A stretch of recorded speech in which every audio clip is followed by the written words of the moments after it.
Welcome to the Farmers Union Insurance pregame show. I'm Olivia Tasso alongside Ken Oda, and tonight we're getting you set for the Wednesday matchup between Minot and Bismarck. We're going to start at taking a look at the highlights from this past weekend. The Tauros did unfortunately drop both games against the Austin Bruins. First period, we're going to see Anthony's first NAHL goal right here. Ken, what were your thoughts on that one? Yeah, it was a good play, a good start for the Tauros. They got up to an early 3-0 lead, I think like 7 minutes into the game. Definitely one of the best first periods of hockey I'd say I've ever seen.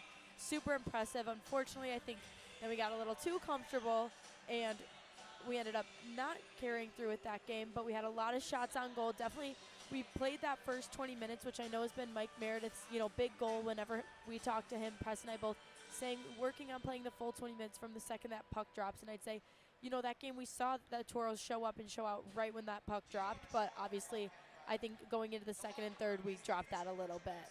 Yeah, Tauros had a 4-2 lead heading into the second, and I think, it was really special teams on the weekend that did the Tauros in. Friday, 2 shorthanded goals against. Saturday, 3 power play goals against to let the Bruins back in it. And then we'll see in the third period here coming up after this goal that tied the game. The Bruins got a controversial goal. I did talk to the coaching staff after the game. I thought Cookie had it covered. From our angle, it looked like he did, but the puck was loose next to his arm. In that bottom corner, we definitely, Press and I were both standing down there, saw, he didn't have it, he thought he did, and I think it just got lost in all the action. So unfortunately, they were given that goal. But now it's time to turn our attention back to this Wednesday night game and look at tonight's Noodles and Numbers, brought to you by Noodles and Company of Minot. Head-to-head, the Tauros are 0-0. We have yet to see Bismarck in the regular season. We did see them in Watford during preseason and split that game, but Tauros have 3 goals per game, and Bismarck is a little above at 3.95. Goals against, Tauros are at 3.95. Bismarck is at 2.67. Power play, Tauros did drop down and are at 6th place, and then Bismarck is in 18th. But obviously penalty kill, Tauros are a little lower than Bismarck. Penalty minutes, Bismarck is actually sitting higher than us, which obviously always like to see a team have more than us, especially going after last weekend where Tauros were way higher than we wanted to be. Yeah, looking at this, you see that 2.67 goals a game. That doesn't sound like a lot when you consider the Tauros are giving up 3.95, but that's really a testament to the Bobcat defense. Their goaltending has not been strong this season. You look at Dane Calloway, who gets the start tonight, an .892 save percentage for Calloway. So, when you get shots on the Bobcats, their goaltending, their save percentage is not nearly as good as the Tauros. Cookie getting the start tonight for the Tauros, a .914, so a significantly better save percentage. The problem is the Bobcats are playing most of their game in the offensive zone, so they're still not giving up a lot of goals. I think that is an opportunity where the Tauros can catch them, though. Now it's time to look at our Minotauros Booster Club players to watch. For tonight's game, I've selected Briggs Knott. We've seen him get 1 goal and 4 assists in the past couple games. Against St. Cloud and against Austin, I was really impressed with his physicality on the ice and just being a team player. He's gotten to be one of our Liberty Tax 3 stars, so definitely a player that I'll be keeping my eye out for tonight. Yeah, an AP player who started the year, made the team just out of training camp, eventually did get cut, went to Rochester in the 3HL, but since he's been back, he's been playing really well. Wonder if he'll keep that AP tag or not. For me, I'm going with number 21, Mackley Morelli. Last time we were in this building, Mac scored a shorthanded goal against the Bobcats. Obviously, a Minot native. He's no stranger to the Bismarck-Minot rivalry. That's a rivalry that's not just Tauros and Bobcats. It's high school sports, club sports, everything. Even, Minot State Beavers and University of Mary. So, it's a huge rivalry for kids from Minot. So I'm sure he's a little extra amped up to be here in the VFW, where I believe they won the region championship last year in this building as well. So for Mac, a lot of good memories here at the VFW. A lot more of a personal game for him tonight. That will bring us to our home key group, Keys to the Game. For tonight's game, Ken, what did you select? I went with Start Strong. I talk about it every year the first time we come down here, and I usually end up complaining about it every time we're down here. The Bismarck Bobcat pregame festivities are extensive, to say the least. We usually end up having to stand on the ice. They won't start the pregame festivities until the visiting team comes out. So the guys end up standing on the ice for close to 12 minutes before the puck ever gets dropped. So for the starters that have been standing all that time, for the guys who have been sitting on the bench, their legs getting cold, it's harder to get going. And the Bobcats have a history of taking advantage of that. Fast starts in this building, not just against Minot, against everybody. So the Tauros really need to come out, start strong, and weather that initial storm. This building can be hard to play in when the Bobcats are playing well. But if you can weather that initial storm and get through the first 10, 20 minutes even, or even with a lead, this place gets real quiet, real fast. And with as many Toro fans that make the trip, especially on a holiday, if you can get a good start, you can take over the VFW. We've seen it happen before. For sure, definitely nice to see some Toros fans make the trip down. For my key to tonight's game, I've selected back to the basics. The Toros have beaten Bismarck in preseason, and I think that's something huge to look on. We have to go back to the basics. Bismarck won last weekend Friday against Aberdeen, but dropped that and got to the top spot. I think they got overly confident thinking they had it. Aberdeen went right back Saturday night and worked them and went right back to Aberdeen having the top spot. So I think Braden Jockum said it best in his NAHL showcase interview. The Toros just need to go back to the basics and knowing what they need to do to secure the win. We're good. The lights go out every time. Minotauros fans, now it's time to take out your phone for a chance to win prizes through tonight's game. The first thing is going to be the 4 Bears Sportsbook over and unders. The first one is total Toros goals set at 3.5. I'm going to take the under on that one. Ken? Yeah, 3.5's a bit for me. Bobcats not giving up a ton, as I said, so I'm hoping to see 3 out of the Toros tonight. I think that would give the Toros a good shot at winning, so I'm going to take the under as well. Next, it's total Toros goalie saves set at 29.5. I'm going to take the over on that one. Yeah, I think Cookie's going to be busy tonight. I talked about it. The Bobcats play most of their game in the offensive zone, so Cookie has to have a big night. I'll take the over as well. And then the last one is going to be total Toros power play opportunities set at 3.5. You know, with this rivalry, the intentions, we haven't seen them in a while. I'm going to take the over on that one. I could see a lot of penalties tonight. Yeah, I'm going to take the over as well. We mentioned 411 penalty minutes for the Bobcats already on the season. Not a lot of players left over. In fact, going through, I didn't recognize most of the names on the Bobcat roster from last year. So not much carryover from the rivalry, but fans who have been longtime Toro fans know it doesn't take long for the guys to learn this rivalry. Yes. So I would expect to see the Toros get more than 3.5 power play opportunities. That'll bring us to the McDonald's Toros trivia question. The Toros have not played every Wednesday before Thanksgiving, but they've played on 11 through 15 seasons. This will be the 12th. What is the Toros' record on the Wednesday before Thanksgiving? 4-4-3, 5-4-2, 6-4-1, or 7-4-0? Any guesses? I think I'm going to guess 6-4-1, C on that one.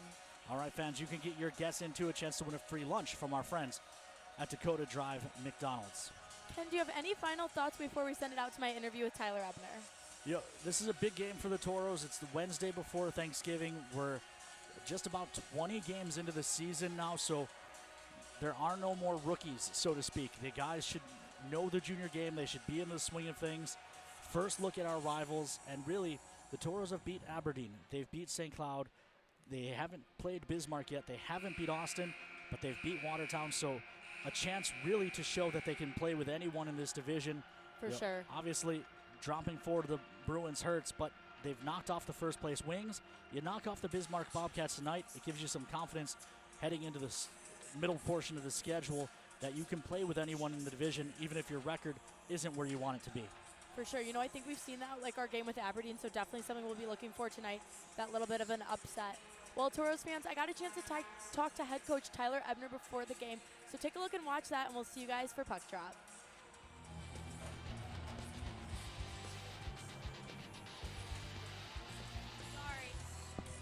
Hi, I'd like to add my new motorcycle to my insurance policy, please. Greetings. Is it a moped or unicycle? No, it's a motorcycle. Unicycling enhances core body strength. No, it's a motorcycle. It has 2 wheels, a seat, handlebars. Does it have rocket boosters?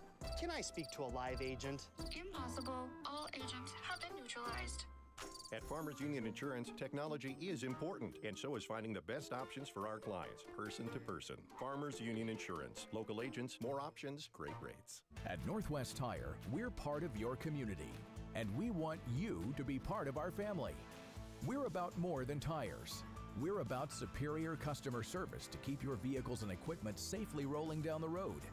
If you'd like to join a company that truly cares for our customers and employees, come work with us and become part of our growing family. Apply at nwtire.com. Northwest Tire keeps you rolling down the road. Hey Minotauros fans, welcome to Caves, your home ice advantage for home technology, home convenience, and home entertainment. From game day on the big screens, to smart home upgrades, to keeping your house secure, plus car audio and a huge selection of game room gear and accessories, our team sets you up with a winning game plan. Stop by Caves in Minot or visit us at cavesnd.com. With Caves, you will always be in the game. Go Minotauros! A better smile isn't just about how you look, it's about how you feel. At Prestwich Orthodontics, we believe straight teeth lead to more than confidence. They lead to better health, higher quality of life, and a stronger you. From Invisalign to braces, our care is built around improving your life, not just your smile. Because when you feel good, you live better. Start your journey today at minotbraces.com. My family is what matters. Always has been. The family you choose. And the family you create. That's why I do it. Why I put on the uniform and serve. I do it to give them a future. Because no matter what I do, I always put my family first. So I can plan for their tomorrow by taking care of today. A financial future worthy of your service.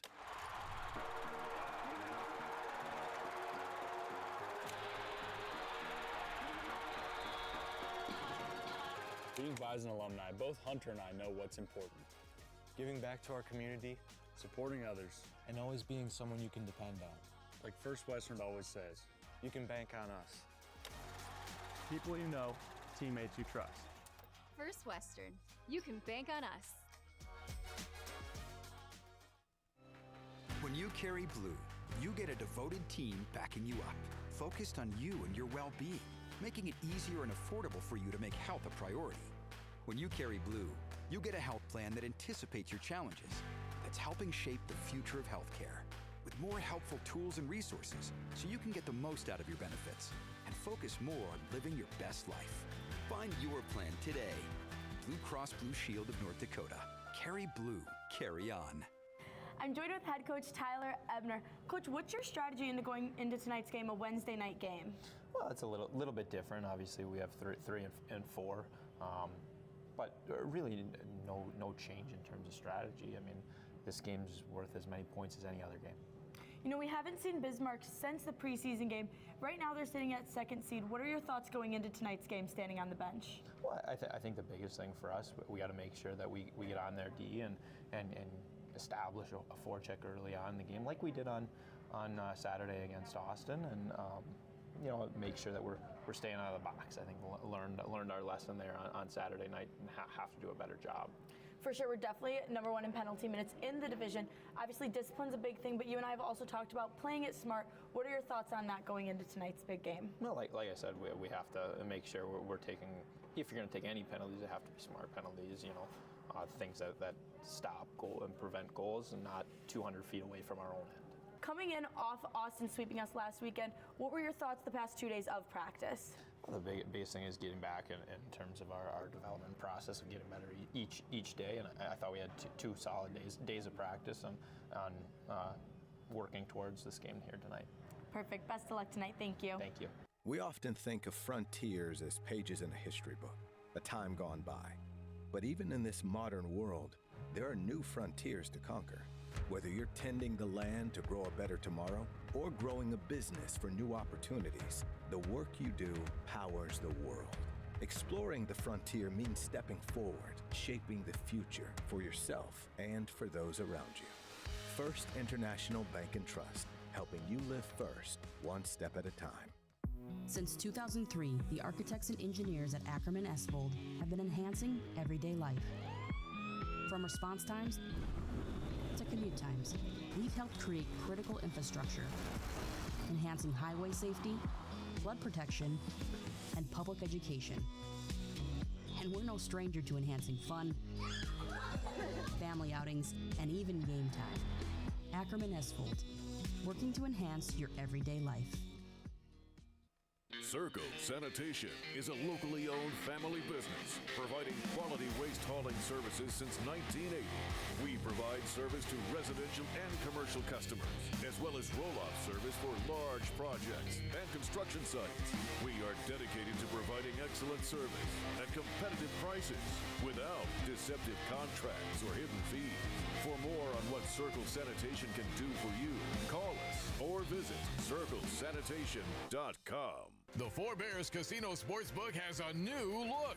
Enjoy Vegas-style betting in comfort. Play and qualify to win trips to Vikings or Raiders NFL games. Order a drink at the dedicated bar. Then kick back in a lounger and watch the full wall display. Feel the action all the way to the final moment and claim your winnings. Book it for private draft parties or game day too. Visit the remodeled Sportsbook at Four Bears Casino and Lodge, 4 miles west of Newtown.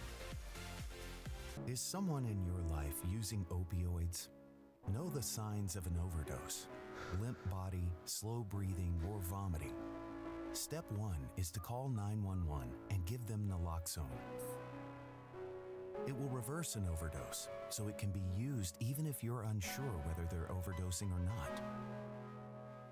Request a free 2-dose naloxone kit now at hhs.nd.gov/opioids.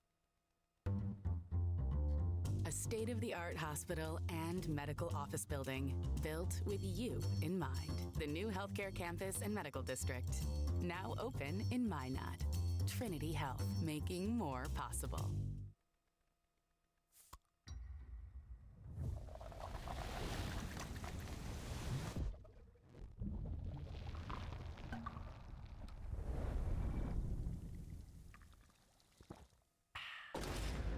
If RPMs raise your BPMs, if the open road is an open invitation, then get up and go.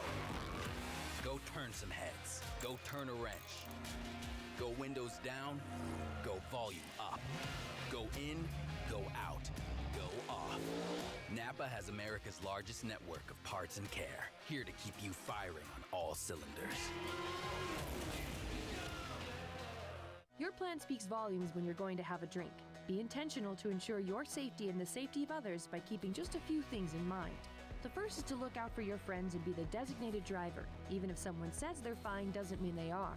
Second, incorporate water into your night. Ordering a glass can encourage your friends to take note. Third, be the person your friends trust and say no to the next round. And fourth, lend a hand when your friends have reached their limit. Your plan speaks volumes. Know your drink. Know your limit.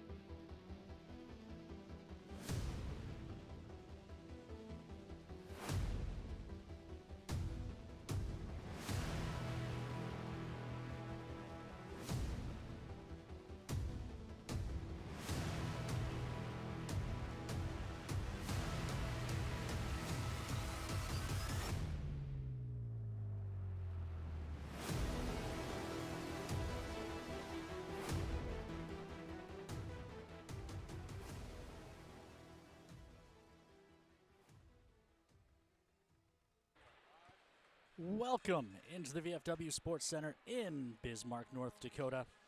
I am Ken Oda taking you through tonight's action between the Minot Minotauros and the Bismarck Bobcats. Hope you all had a good pregame nap since the pregame show ended. Pregame festivities just about out of the way. Let's take a look at tonight's starting lines for the Tauros, brought to you by our friends at SRT Communications. A new look for one of the new Tauros.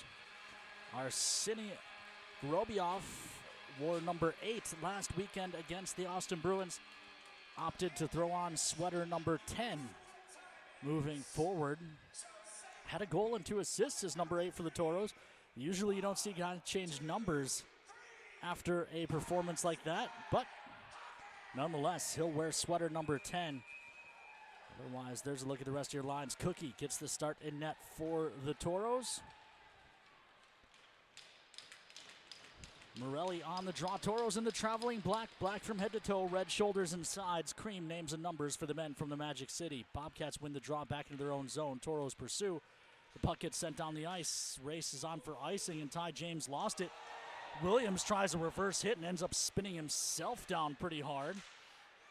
He gets it back, though. 17 goals on the season for Williams. He turns that one over to Morelli, however, and throws himself into the ice again, trying to deliver a hit.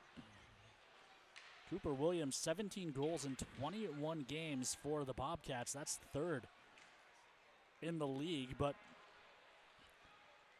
I would say the physicality, at least early here, looks like it probably needs some work.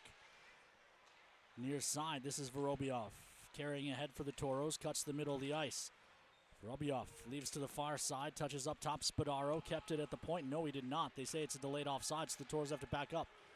This is ahead, up ice for Evans. Evans has it poked free by Solominski, and Spadaro picks up the loose puck. Plays it to the far side. There's no one there for the Tauros. Evans takes it back, but gives it right back to Solominski, who touches ahead. Jockums, give and go play with Vorobiev. Carries ahead Prima and Jockums into the zone. Jockums hit hard along the wall, continues to work all the way down into the near side corner.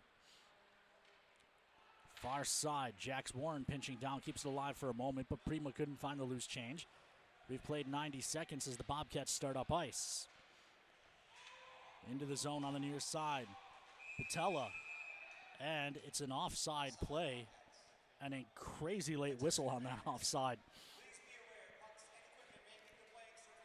Take a look at the starting goaltender for the Bobcats. It's Dane Calloway, a 2.773 goals against average and an .892 save percentage. Pedestrian numbers for the goaltender, who is 7-3-1 on the season for the Bobcats, so he has half of their wins. Their other goaltender, a holdover from last year, Key Weigel, was traded a couple of weeks ago to Anchorage. I don't have his numbers in front of me, but they were similarly meh. Instead, they've brought in Marco Bilic, who stopped all 10 shots he saw in the third period last Saturday of a loss. He's an Arizona State commit. But if there's been one weakness to the Bobcats game this year, it has been goaltending. Nonetheless, they're still 14-6-1, the defending Robertson Cup champions. This is Kenny to the near side. Ori toss across, unable to chop it out in midair was Briggs not. He eventually does dump it in. Callaway stops behind the net, turned over, thrown in front. Clever play. Sidorov trying to bank it off of Callaway. But Callaway able to hold on. Several fans checking in on socials. Billet Rays here at the VFW. Krista Corey and the rest of the Coreys are in Glenburn. The Seversons checking in from Minot. So is Kim Nelson. Charles Wilburn is in Tioga. The Okasons are in the Magic City. Wally and the Mox, along with a couple of the granddaughters, tuned in from home, practicing for their next doo-wop concert, no doubt. This is Sidorov to the far corner, sweeps it up the wall. Knotts out to neutral, chops it to the middle, and Ori back into the zone wide. Shot save made, rebound given, but quickly covered by Callaway. And now we've got some pushing and shoving after the whistle, including some punches being thrown. That's Hayden Eckert in 08, who's played 9 games for the Bobcats. He wears a cage. He was going at Luca Ori. And they'll both go to the box for 2 minutes. And looks like we'll play 4-on-4, says the referee. Roughings each way. Take a look at the Tauros starting goaltender. It is Brian Cook, a 3.81 goals against average despite a .914 save percentage. He is 2-1-1 on the season is Cookie. Of course, most notably, rewrote the Tauros record book back on October 17th in Austin when he made 73 saves in an overtime loss that was aided by Austin's pregame meal that had several Tauros leaving the bench during the game and coming back after trips to the bathroom. This is carried ahead. Davin Nichols rolls it in. Also, Cook committed to Holy Cross not long after that game. This one ahead, 4-on-4, unable to catch it cleanly was Williams. Spadaro back on it, banks it to the near side, and Solominski. Solo, hands off. Dane Ramirez into the zone. Dane, slash coming against the Bobcats. So the Tauros will go to the power play for the first time. It'll be a 4-on-3 power play for 58 seconds, and then it will become a 5-on-4. Tauros power play on the season ranks 6th in the league, 26.51%. The Cats, though, are 4th on the kill, 86.11%. More fans checking in on socials. We've got the Tims from back in the Magic City. Presley Davis watching with the family. Press, you're on vacation. You shouldn't be doing work. The Tostos are in Illinois. The Meckleys back in the Magic City. Tanya Shaw-Kennero checking in from the road. The Solos are watching in New York. With, it says, Gummy and Papa watching their first game. And the Braves checking in from Granville. Tauros control, 4-on-3 power play. Ty James with a shot, it's in. Ty James gives the Tauros the lead. It took just 8 seconds on the power play.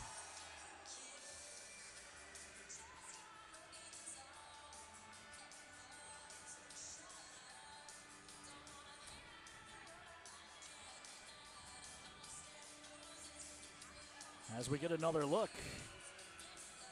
Ty James left alone on top of the diamond and just rips one right by Callaway.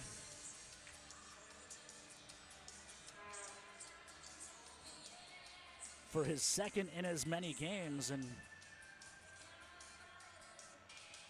over the weekend, we talked about the difficulty of replacing Brady Zugek and Mario Fate, who had accounted for 25% of the Tauros' goals on the season. Losing a couple of forwards, but the Tauros getting a lot of defense from the back end, including now his third on the year for Ty James. Did they haven't put it up on the scoreboard.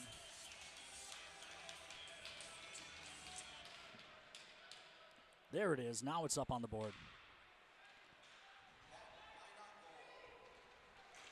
Into the zone, shot wide by Oshiashvili. That's going to be fun to say through 8 games this year. Oshiashvili.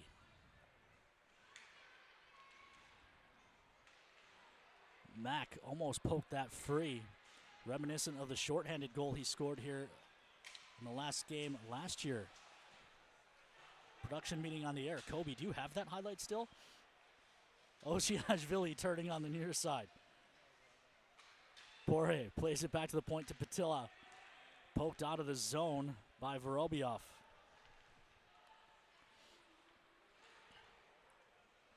Bobcats control both teams back to full strength. Good hit at the blue line by Kenny, whose parents are in the building tonight. Puck dumped cross corner, back on it is Sulingny. Ty James ahead. Vikland touches it ahead and dumps it in. Habla after it. Getting there first, however, is Noah Ziski. Pressured by Habla, he throws to the middle of the ice. Delayed call coming. This one will be against the Tauros. It's going to be that kind of night. Shot, it's in. Ben Rakowski on the rush.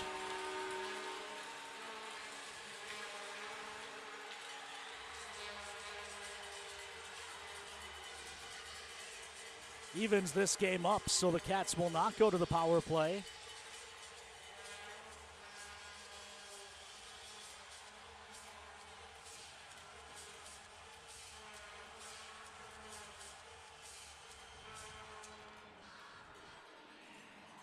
On the delayed call, a nice drag move to change the angle, and a ton of traffic takes away Cookie's eyes. And the Cats are able to pull even. We've got 3 shots on goal in this game. 2 of them have gone in. We've also had 4 penalty calls. And we've played 5 minutes and 55 seconds. Speaking of penalty calls, the officials for tonight working the lines, Logan Paradu and Wyatt Murray. The referee is Evan Criswell. Williams turning in the near corner, puts it up to the point. Long shot coming, that one gets blocked wide. Kressel to the middle and Williams. Williams shot blocked, it'll skip to the near corner. Near side. They just credited the goal to Ziski. That can't possibly be accurate. But we'll see if that gets changed. It was definitely Ben Rakowski.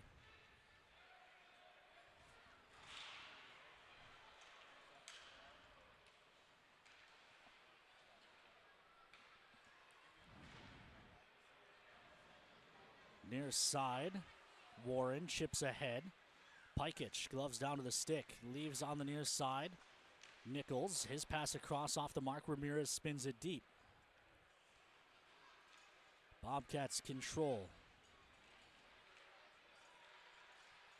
Tauros pressuring hard. Puck pinballs, eventually picked up by Cronin.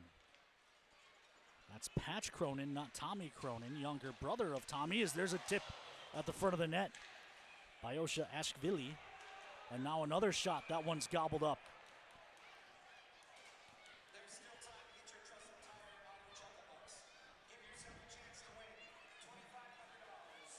But Patch Cronin, the younger brother of former Bobcat Tommy Cronin,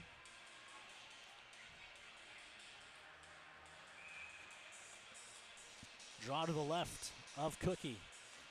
12:27 left to go here in period 1.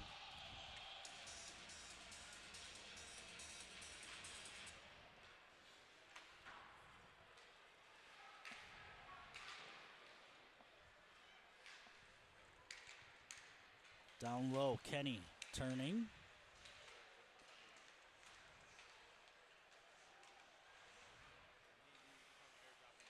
This is Prima. Far side, Kenny.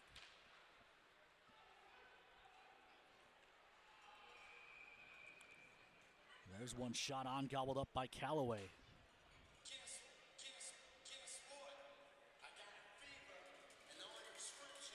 More fans checking in. The Broussards, the Cowitzes, the Conways from back in Minot. As the Tauros look at another offensive zone draw. Shots are 3-2 in favor of the Cats. The game is tied at 1 with 720 seconds left to go here in the opening period. Cats control the draw in their own zone. Toss across, finds Kressel into the zone. Kressel turns. Kept it in the zone somehow. Now a shot that goes about 10 feet over the net. Solominski jams that ahead. Unable to get it out of the zone was Vorobiev, and the Tauros are ahead on the far side. It's Jockums. Jockums rolls it deep.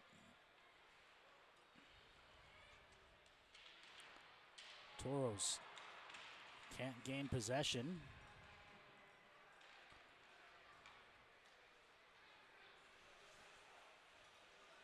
Bobcats do on the rush. Doig shot blockered away. May have actually gone off the paddle of the goal stick. Here's another shot kicked away. Rebound loose in the slot. Tauros poke at it. And eventually it's ahead 2-on-1 if they hurry. Vikland speeds ahead. Eventually the Cats catch him and take it away. Chip to the far side. Into the corner it goes for DeVita. Plays back to the point.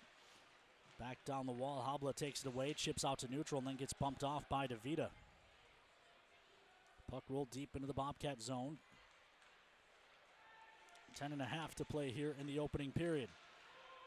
DeVita into the zone. Looking for the trailer. No one there. He throws it to the open wing. Puck punched in behind the net. Dawson on it. Dawson finds Knott. Knott finds James. And the Tauros are out of the zone to Vikland on the near side. He'll dump it into the zone. Tauros will chase as they finish their change. Cats quickly out of their zone.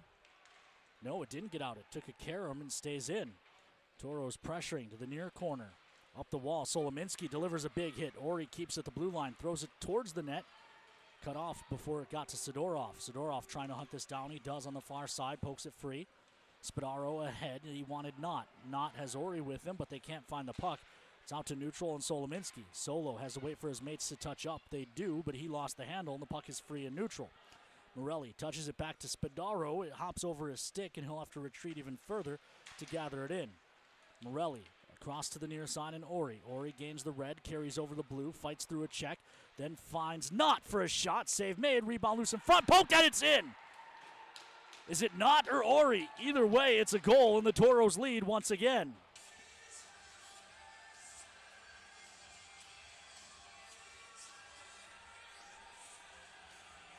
Mack will lead the celebration line.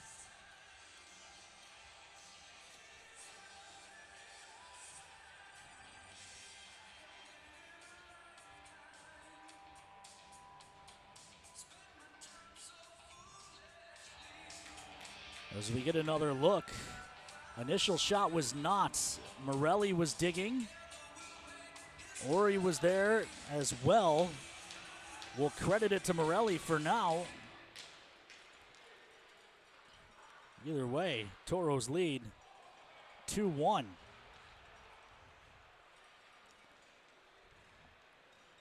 Puck carried ahead by the Bobcats. Gallagher plays it down the wall for Fredenberg. Fredenberg finds a trailer, shot blocked. It'll come to the near side. Good stick by Pikich, frees it up, a shot save made. Lepai to the middle, broken up. Good back check by Ramirez, and then Jax Warren just punched Fredenberg in the face. That will draw a call, and the Tauros will go to the kill.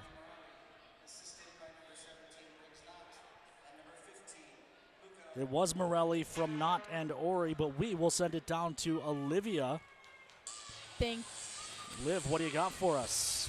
Thanks, Ken. You guys saw my interview with head coach Tyler Ebner before the game, and I think the biggest thing the Tauros need to do tonight is really focus on playing that full 60 minutes, which we're seeing right now. The shot quick, and then the response by Bobcats obviously got a goal in, but we were able to respond again. And Ken, obviously your and I's players to watch are both looking incredible tonight, so already off to a great start. But definitely a game you won't want to miss, and we'll want to see play through the whole thing. Back to you, Ken. Thank you, Olivia. As there's a shot save, no, blocked out front by Dawson. Jammed at along the far wall. Tauros are on the Papa John's PK as Dawson rings this to the near side. Pressure at the point, it gets out. Good stick by Ramirez. Tauros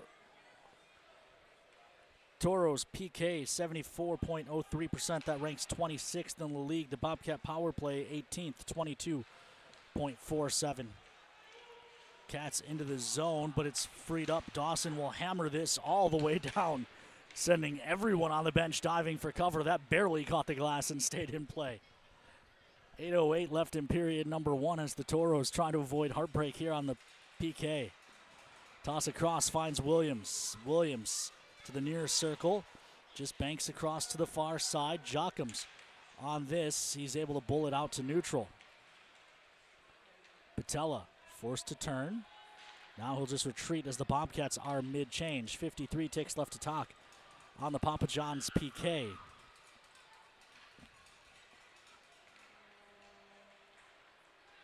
Into the zone are the Cats. Dropped for Evans. He looks across.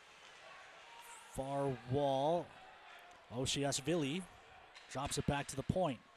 Evans up top. Oshiashvili on the near side. Jammed to the middle. He had Davida on the backside. He just flat wasn't looking for that pass. It went right through him.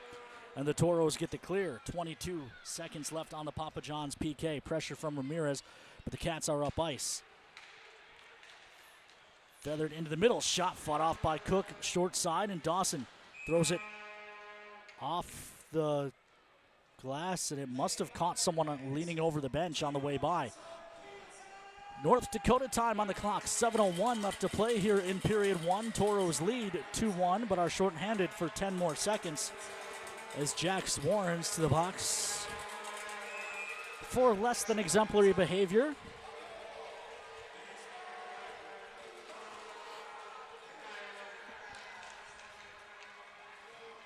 Shot. It's in right off the draw. Mark Evans.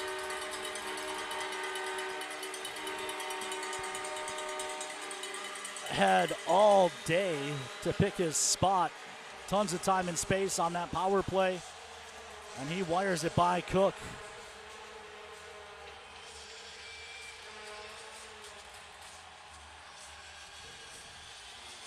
We get another look. They win the draw cleanly back, and Evans just walks to the middle of the ice and picks his spot to beat Cookie.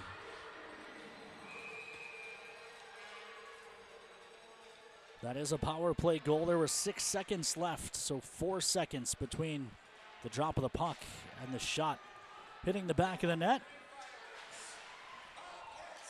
So 2 aside. Cats working in the offensive zone. Toros jam it up the wall, kept at the point. Long shot blocked by Jockums. This is Kenny on the near side. Jockums lost the handle as he was hit at the red line. It's ahead on the far side for Gallagher. Gallagher lost it to the corner. He ties up Ty James. Carried ahead by Vorobiev. Vorobiev drops to Prima. Shot goes wide. Rebound carries all the way out to neutral. Jax Warren up ice. Touched in by Jockums. Prima up on the pressure. Callaway throws it to the wall.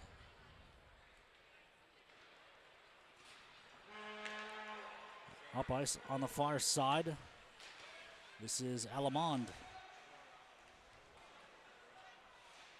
Patella pinching down on Habla. Pikic takes a big hit well after he moved that puck. The Bobcats take back over in neutral. Into the zone on the near side. Kressel turns, looks across the far side, and Cronin, who lost it out to neutral due to pressure from Edwards. Edwards and Patella after it. Patella uses his body to protect. Toros pressuring, but the Cats able to get out to neutral. Kressel into the zone again, leaves off near side. Williams turns and drops it back to the point. It took Cronin out to neutral. 5:07 left to go here in period number one. Shot 7-5 in favor of the Cats as that puck goes up and out of play, but the game is even at 2 aside. Take a look at what's going on around the rest of the division. Home and home series between the Bulls and Bruins starts tonight in Mason City, then shifts to the Riverside tomorrow.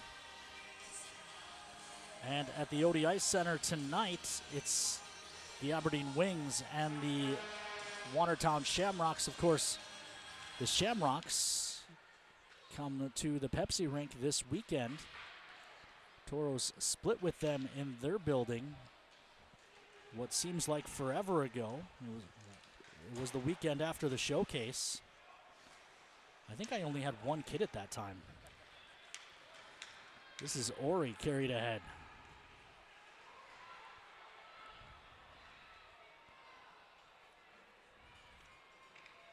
.434, a palindrome on the clock as the Bobcats start up the far side. Morelli takes that away. Morelli looks across for Knott. Knott tried to feather one back for Ori. It got cut off. Ori hunts it down behind the net. Ori Pinned up, left it behind the cage, not trying to work it back to Ty James. It was tipped, and he'll carry him all the way down the ice. Let's get to some more social media check-ins. The Lawrences, they were headed down here. They had tickets, but the fog got to be a bit much, so they turned back. Josh, Becky, and Eva Dali watching back home in Minot. The Bass families in the Magic City. The Thompsons are in Texas as this is dumped in. Cook guides it back to the near side. Good hit by Ty James on Evans. Frees it up. Morelli chips off the glass. Out to neutral. Cats control. Start out to neutral. Toros line on the near side and then roll it behind the net. Dawson's there first. Poirier has him tied up. Toros take it away though, and Dawson plays out to neutral. That gets through everyone. Cats take back over. Ty James goes for the hit. The puck enters the zone.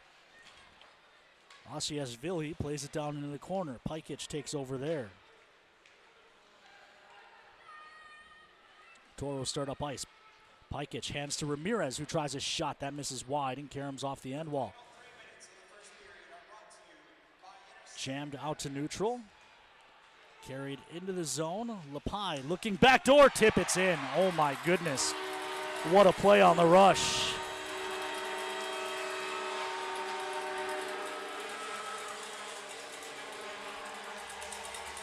Fantastic feed and a better finish by Fredenberg.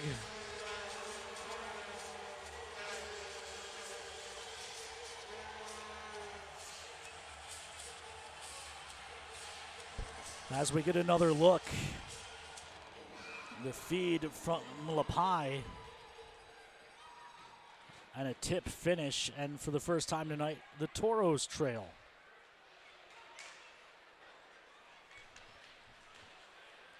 Cats gain the line. Shot blocked, it'll end up behind the net. Lepai pressures, delivers a big hit on Solominski. Spadaro's there.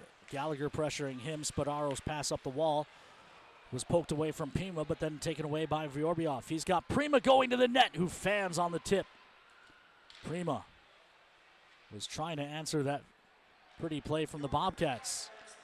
Up top, Solominski shot blocked. It hit Habla on the way through and ended up in the corner. Cats able to jam it back out to neutral. And now one thrown on net that's held for a whistle. Or did that go out of play? I'll be honest, I glanced down to check a note. I believe it went out of play, as we will have a draw in neutral.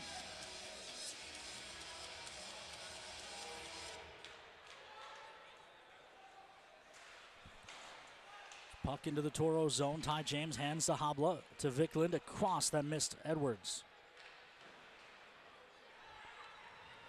Cats take it away. On the rush, shot off the post for Alamand.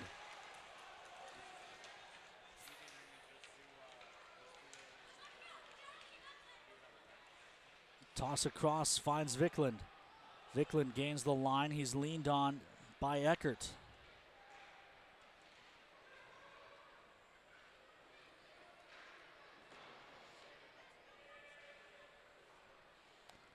Down low, touched out front. Toros can't get it to go. Pikic keeps it at the point, hands down to the near circle. Vikland hands to the net. Habla, shot save made. Rebound given, it comes to the near side. Pikic keeps up top for Dawson. Dawson looks to carry in. Shot save made. Rebound loose. Toros can't get to it. They had a whole side of the net open if they could have. Meanwhile, it's played back into neutral. Final minute of play brought to you by our friends at Northern Plains Equipment as Dawson dumps that on net. It's put up off the glass.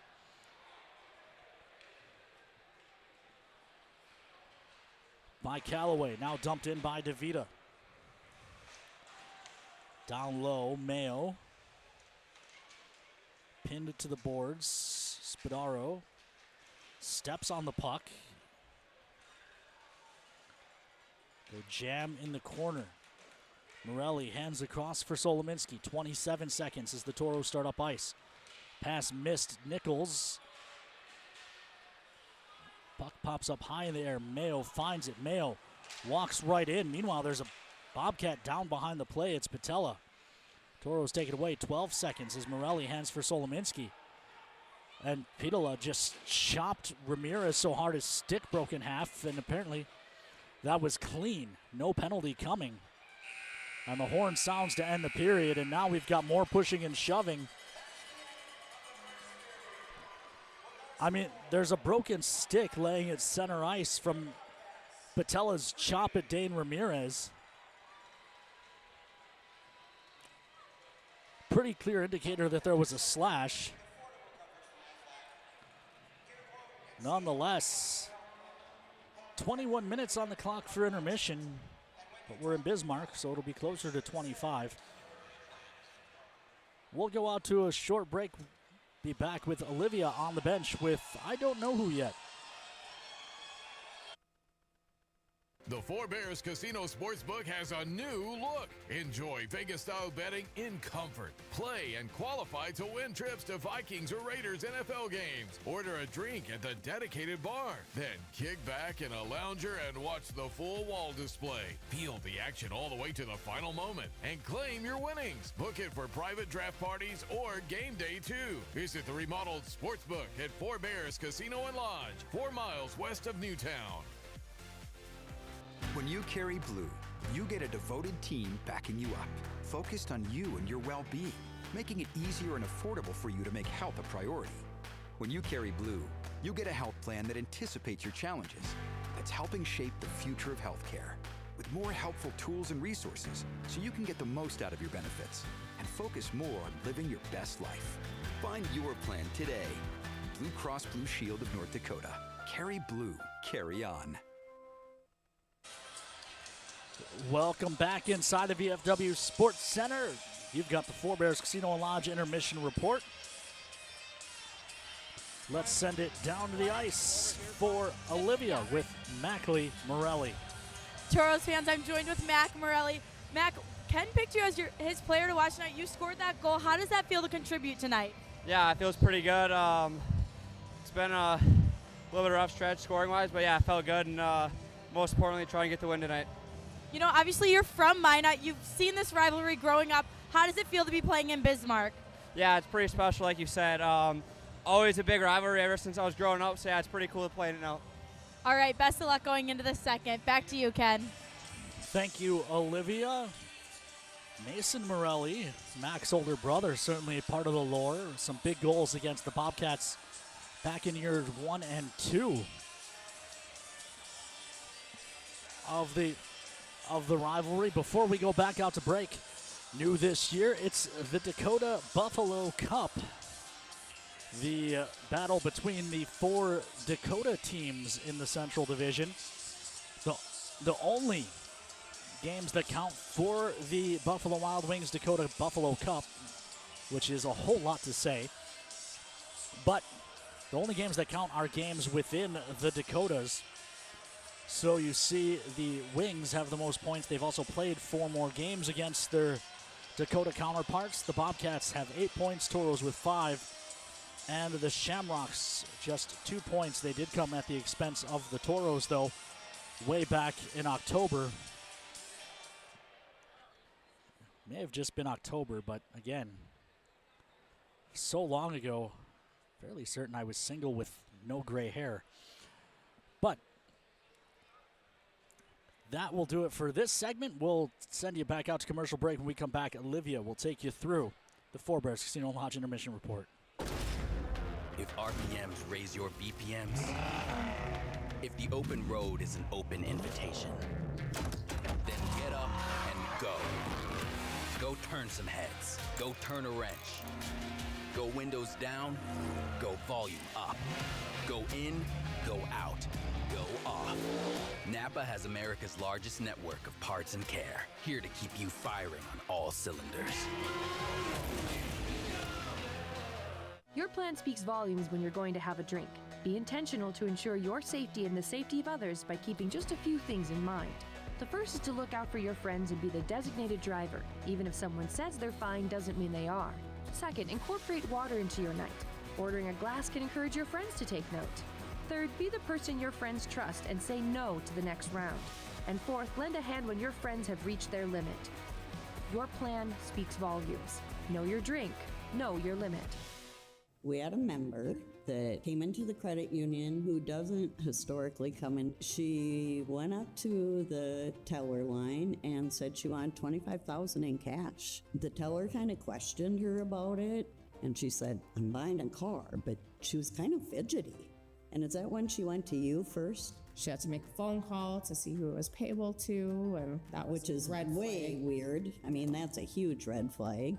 And that's kind of when I came up there and I just said, "Are you comfortable coming to my office if we just sit down and talk about this?" And that's where you took the phone and talked to the person on the other line, right? Then to hit the button on the phone and disconnect them, for her to say, "Thank you." I'd rather ask the uncomfortable questions than hear that I just assisted someone losing $25,000. Perfect. That's when you know you did a good job that day.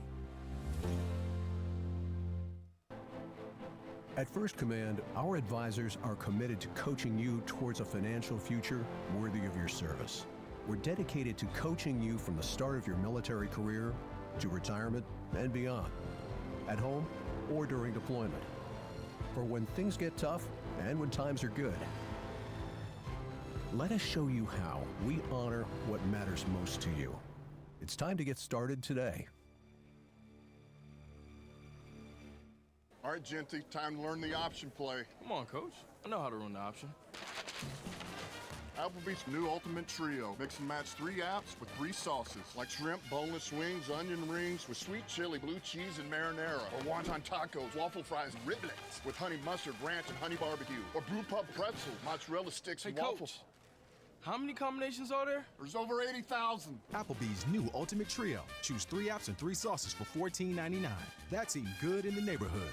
Since 1977, Northwest Tire's been your partner on the road for over 40 years. People have put their trust in our quality brand tires and expert service on the roads and in the fields for work, play, and travel. Northwest Tire, keeping you rolling down the road. All right, Tauros fans, welcome to the Four Bears Casino and Lodge Intermission Report.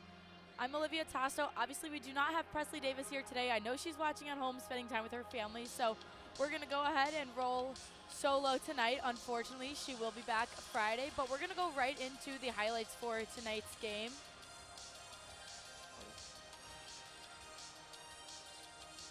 Scoring first, we had Ty James right off the draw, assisted by Ivan Sidorov. We'll see that quick shot. And right down the middle. Very impressive. Much needed for the Tauros. You know, we always talk about playing the full 60 minutes, starting off strong.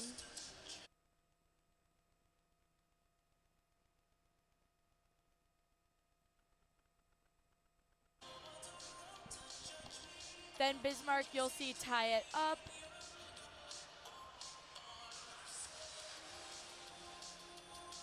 This was the third goal. Obviously, a really intense first period with 5 goals. There was Mac Morelli's goal, obviously super impressive. You heard Ken saying that's his player to watch, especially knowing all the history of this rivalry. We just heard from him that, yeah, he's grown up with it, so super impressive. And then obviously Bismarck did pull ahead, and there's their goal to tie it up, and then this will be their goal to take the lead. Obviously not exactly how we wanted it to go. Obviously Tauros would like to be up, but you know, I think we're holding them pretty well, and we'll see how going into the second goes. Now let's talk about some penalties. We had Hayden Eckert, who actually skated with the Tauros and did not make the team and got called for roughing along with Luca Ori. Then we had Cooper Williams get a slashing, Jakob Abel get hooking, and then Jax Warren get roughing. So obviously some intense first period. And if you guys haven't been on Instagram today, you will see that the jerseys just went live. Our Black Friday jerseys are up for auction. Definitely something you don't want to miss. QR code on the screen. Definitely head over and scan that and get your bids in. These are by far my favorite jerseys. I think, you know, we always have to give Sebastian a lot of credit. They always turn out amazing, but I think My favorite part was seeing everyone's reactions to them. Such a good jersey, and yeah, 100% of those proceeds will go to Vets for Vets, so definitely a great cause to donate to. You know, if you've been wanting to get your hands on a Toro jersey, this is the one you'd want to get your hands on. We are going to send it out to a quick break, and I'll be back with those out-of-town scores for you guys.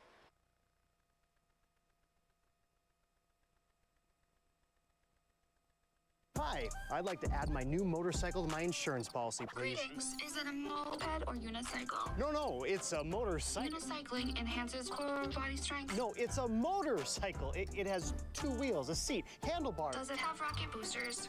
Can I speak to a live agent? Impossible. All agents have been neutralized. At Farmers Union Insurance, technology is important, and so is finding the best options for our clients, person to person. Farmers Union Insurance. Local agents, more options, great rates. At Northwest Tire, we're part of your community, and we want you to be part of our family. We're about more than tires. We're about superior customer service to keep your vehicles and equipment safely rolling down the road. If you'd like to join a company that truly cares for our customers and employees, come work with us and become part of our growing family. Apply at nwtire.com. Northwest Tire keeps you rolling down the road. Hey Minotauros fans, welcome to Caves, your home ice advantage for home technology, home convenience, and home entertainment.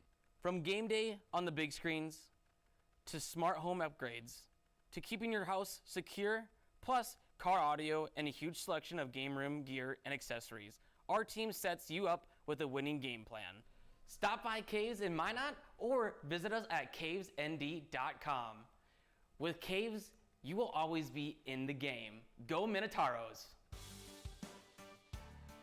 A better smile isn't just about how you look, it's about how you feel. At Prestwich Orthodontics, we believe straight teeth lead to more than confidence. They lead to better health, higher quality of life, and a stronger you. From Invisalign to braces, our care is built around improving your life, not just your smile. Because when you feel good, you live better. Start your journey today at minotbraces.com. My family is what matters. Always has been. The family you choose. And the family you create. That's why I do it. Why I put on the uniform and serve. I do it to give them a future. Because no matter what I do, I always put my family first. So I can plan for their tomorrow by taking care of today. A financial future worthy of your service.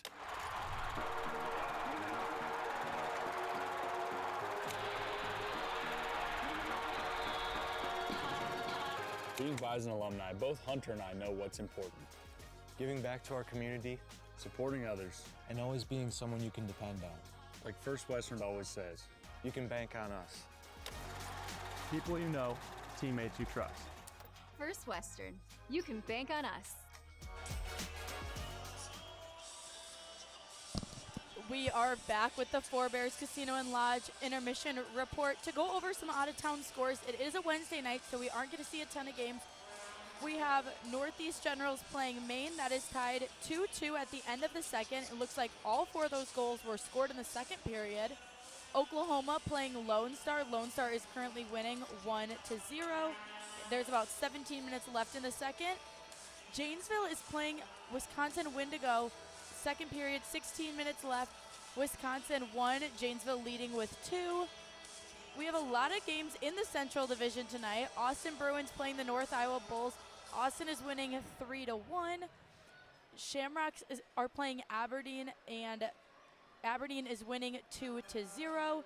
Obviously, we will be seeing the Shamrocks this weekend, so would love to see them coming in off of a loss. Then we have the Kenai playing Anchorage, and that has not started yet, so just 6 current games going, including ours for the NAHL. To touch over to the USHL for tonight's game, we had Muskegon playing NTDP, and it looks like Muskegon won that 6-4, a high-scoring game.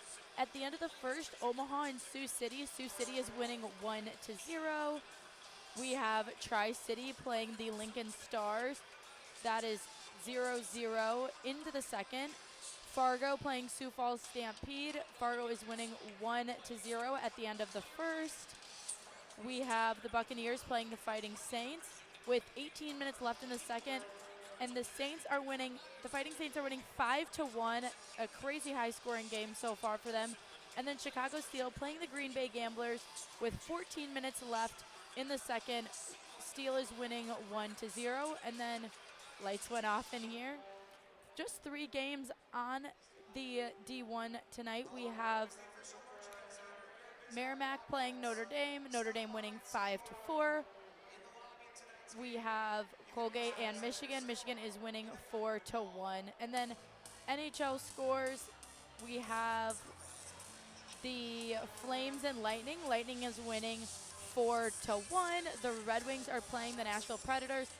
Red Wings winning 2-1, and it's currently 4-on-4 in that game. And then the Chicago Blackhawks are playing the Minnesota Wild, so that's just starting. But to cut back to us and Black Friday games coming this weekend, again, if you haven't gotten your tickets, definitely a game you'll want to come to. And if you aren't able to make that, definitely will want to, get your bids in on those jerseys.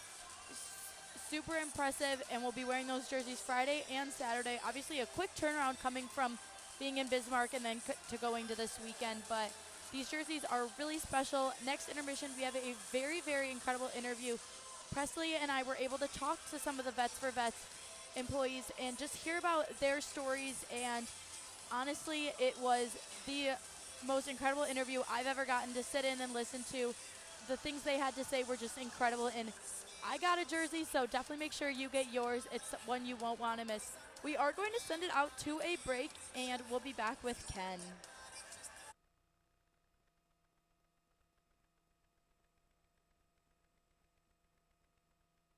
We often think of frontiers as pages in a history book, a time gone by. But even in this modern world, there are new frontiers to conquer. Whether you're tending the land to grow a better tomorrow or growing a business for new opportunities, the work you do powers the world. Exploring the frontier means stepping forward, shaping the future for yourself and for those around you. First International Bank and Trust, helping you live first, one step at a time.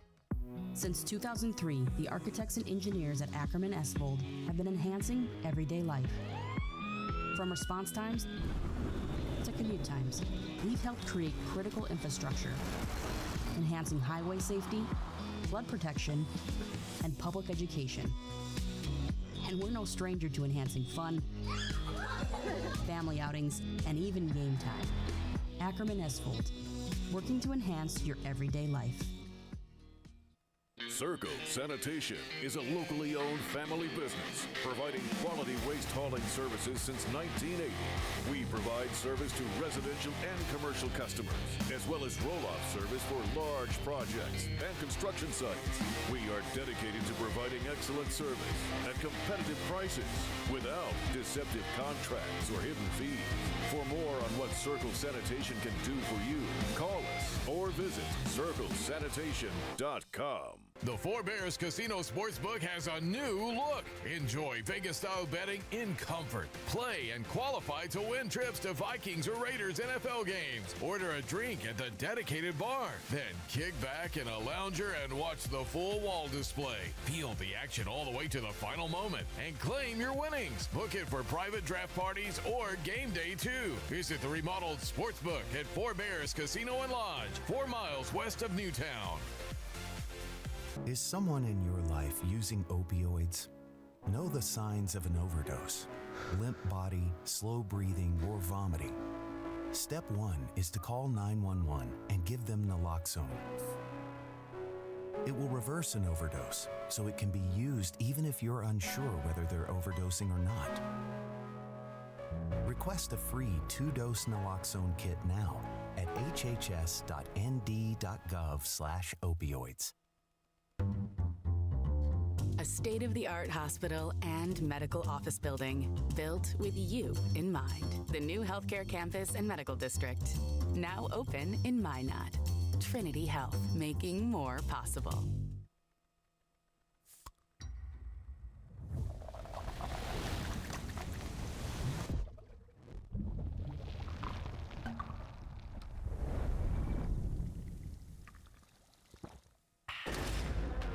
RPMs raise your BPMs?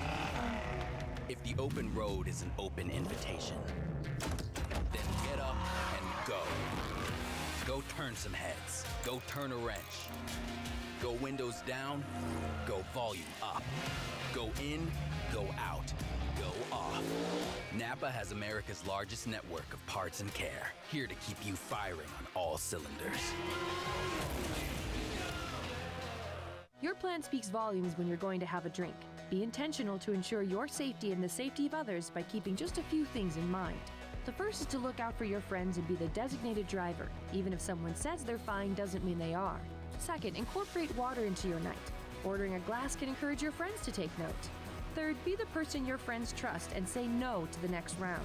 And fourth, lend a hand when your friends have reached their limit. Your plan speaks volumes. Know your drink. Know your limit. We had a member that came into the credit union who doesn't historically come in. She went up to the teller line and said she wanted $25,000 in cash. The teller kind of questioned her about it, and she said, "I'm buying a car," but she was kind of fidgety. And is that when she went to you first? She had to make a phone call to see who it was payable to, and that was which is red way flag. weird. I mean, that's a huge red flag. And that's kind of when I came up there and I just said, "Are you comfortable coming to my office if we just sit down and talk about this?" And that's where you took the phone and talked to the person on the other line, right? Then to hit the button on the phone and disconnect them, for her to say, "Thank you." I'd rather ask the uncomfortable questions than hear that I just assisted someone losing $25,000. Perfect. That's when you know you did a good job that day.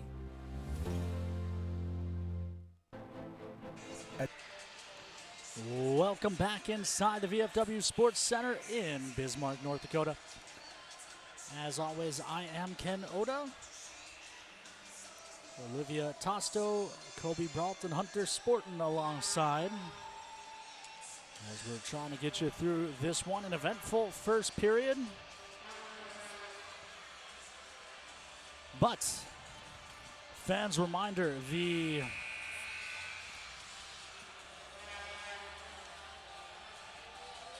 Vets for Vets jersey auction ends Saturday at 9:30. Hit that QR code on your screen.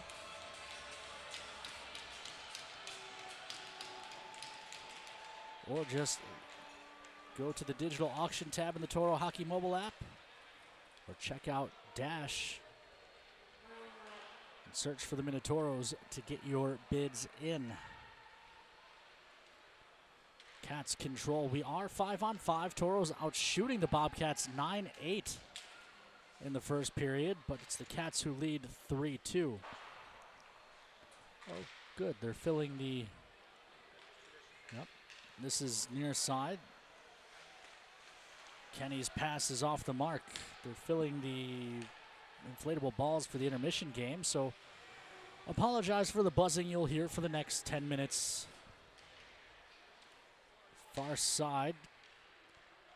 Toros take over. 3-on-2 if they hurry. Robioff into the zone. Spins it down the wall. Dane Ramirez chases. Punches it along to the far side. They battle along the boards. It kicks down low. Robioff gets it. Does a lap around the zone. Now he cuts in. Shot blocked up and out of play. He had Callaway down too. Just couldn't quite get the shot past the defender. Draw in the offensive zone for the Toros.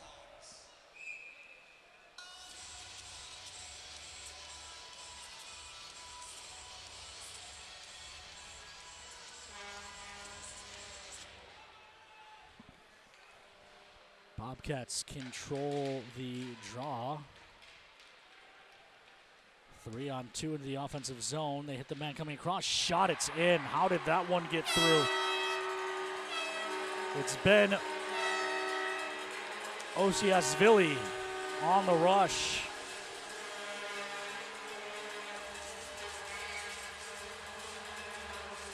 And the Toros trail 4-2.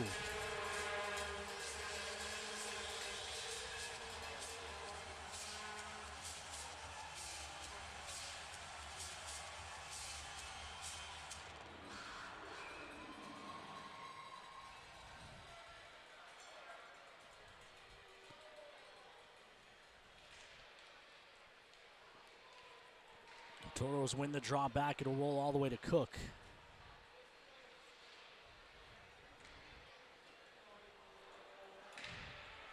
For Oshiashvili, that's his 4th of the season.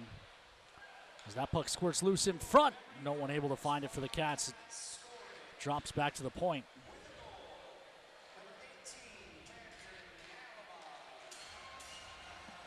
They credited the goal to Camden Alamond, but I'm pretty positive it was Oshiashvili.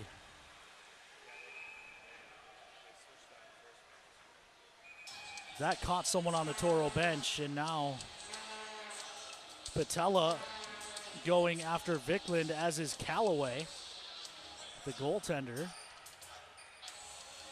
Patella wanted to fight earlier in this one. Anyway, tonight's Mosquito Joe Pest of the game is number 9, Cooper Williams, 3rd in the NAHL in goals with 17, 28 points in 21 games for the Bobcats.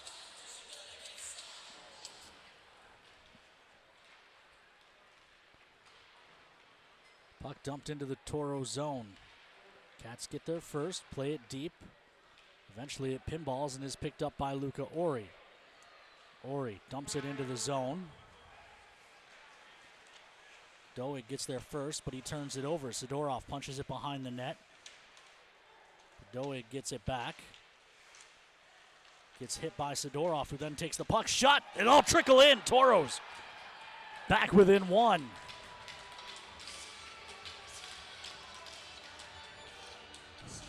A hit and a takeaway for Sidorov, and he finds his 2nd of the season.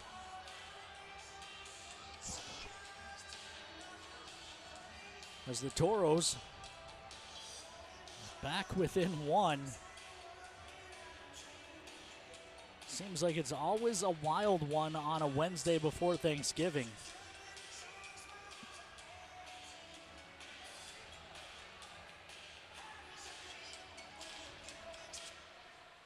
Takes everyone out of their routine, and you really see who can adapt fastest. Meanwhile, this one taken away.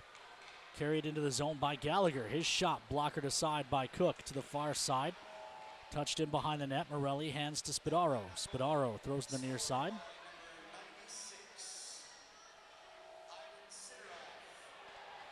Big hit in the corner, and they're going to call a penalty. So as the Toros touch, the whistle goes. And it's going to be Solo to the box. They're going to call it checking from behind.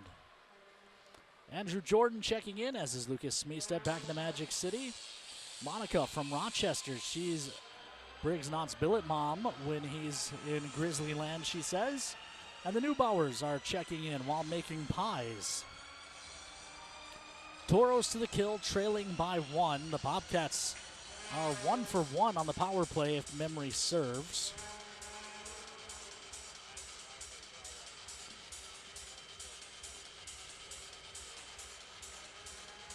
Or maybe 2 for 2.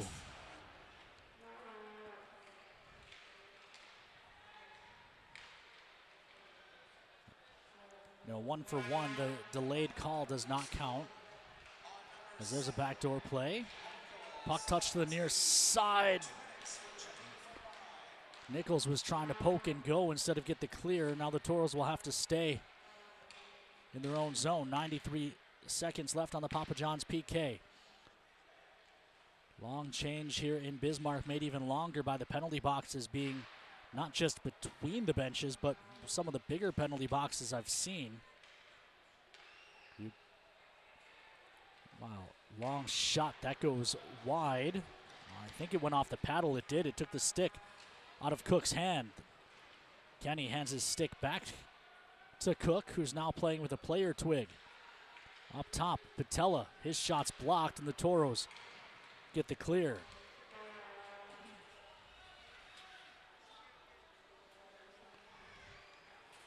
Patella carries up ice. Still 50 seconds left on the power play. His pass is tipped. This is a delayed offside. Tauros punch it the length.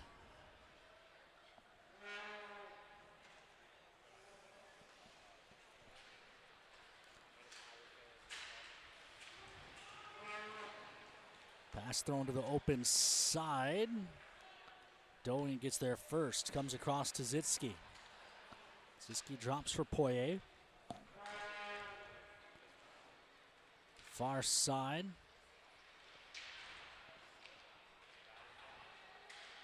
Puck to the corner. Now up to the near point. Zitsky carries to the middle of the ice. Looking for a lane. Doesn't have one. Now hand off far side. Shot off the glass and carries around to the near side. Kept at the point by Zitsky. Tauros come full strength. Jockums picks this up and starts up ice. Jockums tries a shot. It's blocked wide. Sidorov turning. Sidorov looks across, has Ty James for a shot. Save made with the paddle by Callaway.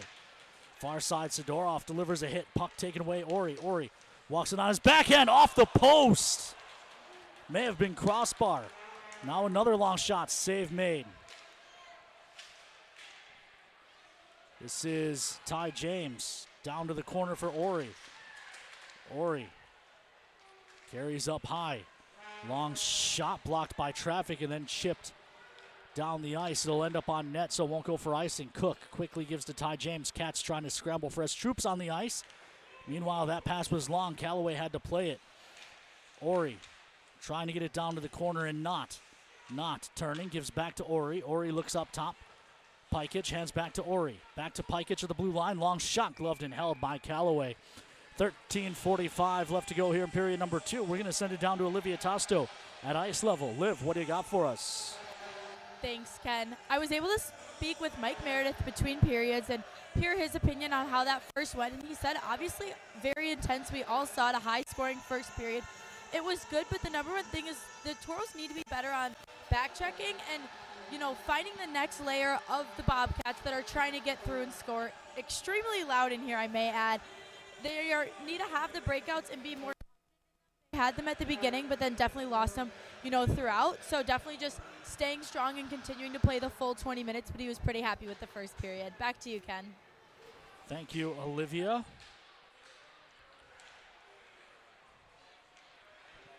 This is Viklund into the zone. Tauros control. Pikic back.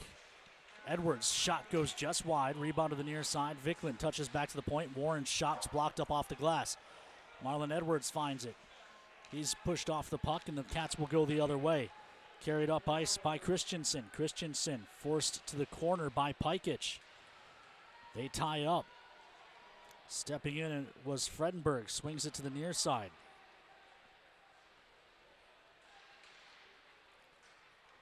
Puck thrown to the far side. Habla gets there. He gets a rough ride in front of the Bobcat bench, but manages to get the puck out to neutral and reset. Sulingny ahead. It's off the mark. Quickly up for Viklund. Viklund working one-on-one. Shot gloved and held by Callaway. 12:46 left to go here in the second. Tauros out shooting the Cats 14-11, but trail 4-3.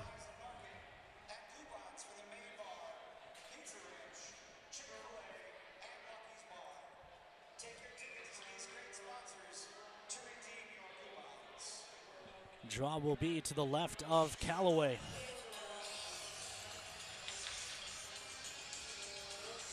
Jockums on it for the Tauros, but it's one back. Overskating with Sulingny. It's ahead for Mayo. Mayo chips it up ice. Finds Rakowski. Puck put to the middle. Vorobiev may have gotten away with something on the backside of that play. Meanwhile, Cats take it back. Jockums ahead, chips it into the zone, gets tackled. Sulingny plays along the side. Big hit by Solominski. Puck's out to neutral. Prima sweeps across the near side. Spadaro flips it in, and it'll be played by Callaway, only to be poked free by Vorobiev. He throws in front. One-timer doesn't go for Prima. Prima gets his own rebound. Prima Gives to Vorobiev. Back to Primo. Walks in. Wires up off the end glass. Back out front. And Vorobiev gets hauled down, but that's a good penalty by doing because Callaway was completely lost. The rebound came off the end glass back to the slot. Callaway was sitting on his backside, had no idea where the puck was. If Vorobiev gets to that puck, it's a tie game. So a smart penalty there.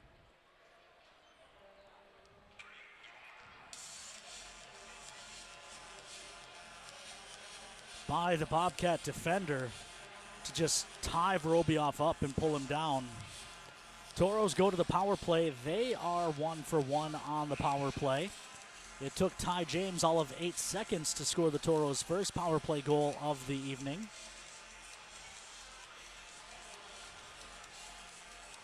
He is out there again with Prima, Edwards, Ori, and Jockums.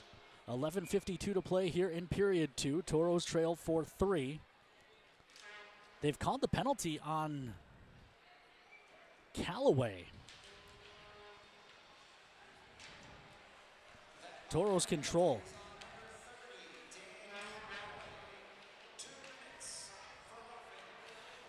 Roughing on the goaltender. Interesting.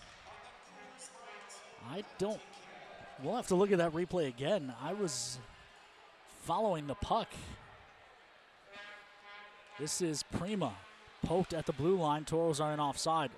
Ori has to wait. Many hands for Edwards. Edwards back to Ori at the hash marks. Ori carries down the wall. Looks back to Edwards. Edwards lost it. It's taken away and cleared. Cook hands to Ty James. Finds Prima. Prima lost it to Evans, and the Toros will retreat again.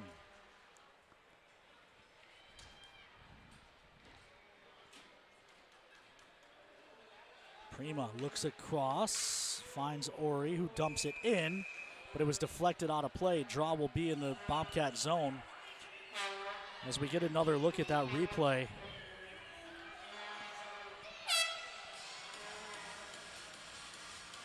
Kobe Brault getting us another look. Callaway with a pretty vicious cross check, so it was earlier in the play.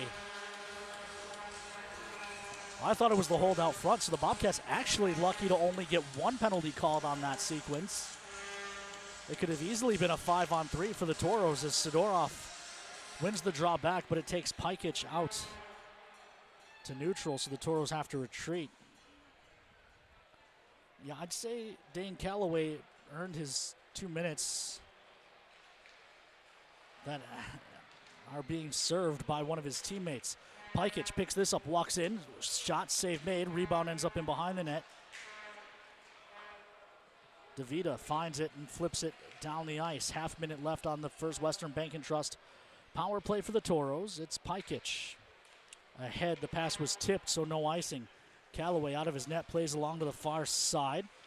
Solominski pinched and kept it alive, but Patella finds it and banks out to neutral. Pikic turning in neutral, pressured by DeVita. He hands off to Solominski. Solo carries into the zone. Gives to Pikic. Pikic looks across, looking Sidorov backside, but the pass was off the mark. Cats come full strength. Pikic turns that one over. Patella dumps it deep. Nichols trying to turn it up the near wall, ends up having to fight Poirier for it. Eventually it's out to neutral and Ramirez. Ramirez shot blocked up and out of play by Eckert. And now Eckert and Ramirez have words. Eckert, though, in 08. Media timeout, so we will take a commercial break. When we come back, the rest of period number 2, Toros trail the Cats 4-3 here on the Minotauros Network. In life, there's good, better, and the best. The same theme applies for our car and light truck tires at Northwest Tire. We offer you good tires, better tires, and the best tires. Which choice is right for you? That depends on your tire performance needs and your budget. The choice is yours. Come in and talk to one of our tire experts and we'll help you decide which tire is best for you.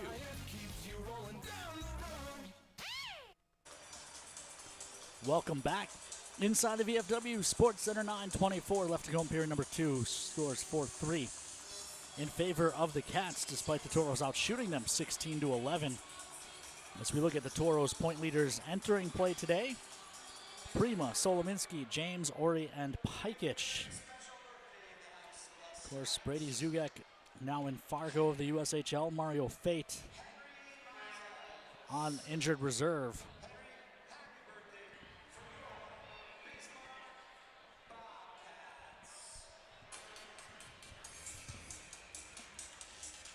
Offensive zone draw coming for the Toros. More fans checking in on social. We've got Brian Spielvogel in Rochester, New Hampshire. And Betsy Patterson from the Bonfire Theater. This is near side. Around behind the net for Eckert. Eckert pressured by Morelli, throws it up the far side. Bouncing puck. It ends up in the slot, thrown to the near side. Morelli races after it, hacks it down the wall. Not tried to feed Ramirez, but it's taken away by Ziski. Ziski to the far side, toss across back to the near. Alamond in, shot blocked off by traffic, ends up in behind the net. Morelli to the near side, missed not, kept at the point. Ziski looking for a lane, shot blocked out front. Flipped ahead for Knott. He can't chase it down. Ramirez and Morelli pressuring, but Cats are ahead. It's Williams. Williams drops it back for Ziski. Ziski hands off to the side of the net. Jam play doesn't go. Cookie over the top. Hungry Hippo style. We'll send it down to ice level and Olivia, I believe. Thanks, Ken. You know, obviously we've talked about it a lot. The Black Friday jerseys are now up for auction. The horns in here get very obnoxious, but definitely make sure you're taking a look at those and getting your bids. And they'll be going through the weekend. You won't want to miss them. The Toros are obviously here tonight, but we'll be home against the Shamrocks. So if you haven't gotten your tickets, definitely a weekend you want to be at. Obviously, I've heard from you guys the Black Friday weekends are always super fun, so I'm super excited to experience my first one with the Toros. Back to Thank you, Olivia. Can't agree more. Sebastian knocked it out of the park with the Vets for Vets jerseys. Of course, Vets for Vets doing great work in the Magic City. We'll hear from some of them. For those of you who don't watch Toros All Access, it'll be new content. For those of you who do, a chance to hear the interview that aired earlier this week during Toros All Access. Some great content there as well. They'll dig along the near side. 8 minutes left to go in period number 2. Toros still trail by 1. This is Prima trying to throw it to the front, but it hit a leg. Karam to Gallagher. Kept to the point. Kenny gets hit by Lapai, who then gives him some extra. Kenny threw his stick down. He was ready to go. Lapai wanted no part of it, and they start up the ice. Broken stick there for a Bobcat, and the Toros start up ice. It's Prima. Prima in, he gets hooked and then crashes into Callaway. Tyler Ebner hands to the sky, wondering how the Toros aren't getting a power play, if not a penalty shot. Meanwhile, tip play doesn't go for the Cats on the rush the other way. It was Jordan Mayo.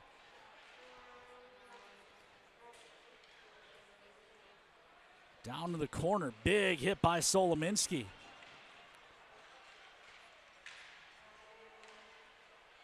Fails to get out of the zone, though. Yorbiev helps out, plays to Spadaro. Spadaro exits the zone on the near side, tries to jam it up ice, but it's caught in skates of Prima and then taken away by the Cats. Spadaro looks far side. Vikland ahead for Prima, who didn't catch this one cleanly. Prima to the front, and Habla didn't connect.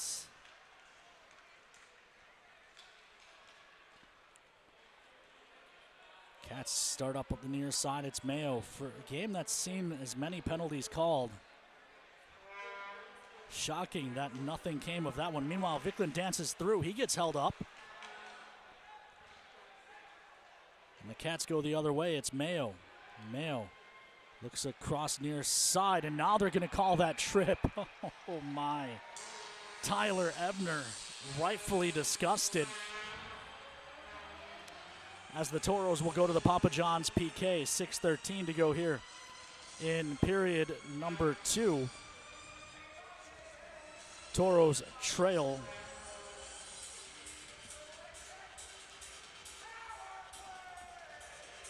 4-3 and go to the Papa John's PK. Here's another look at that chance for Prima.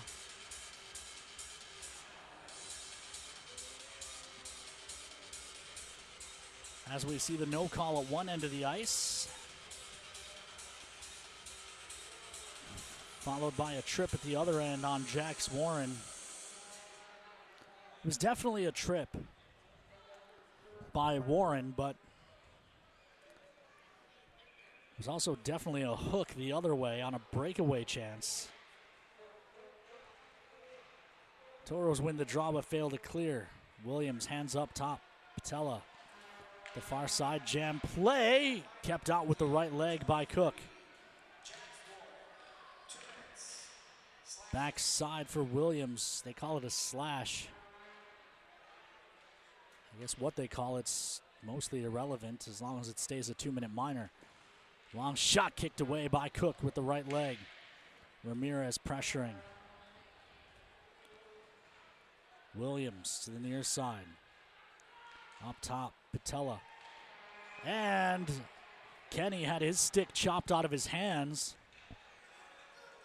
by Ben Rakowski. So that'll do it for the Bobcat power play.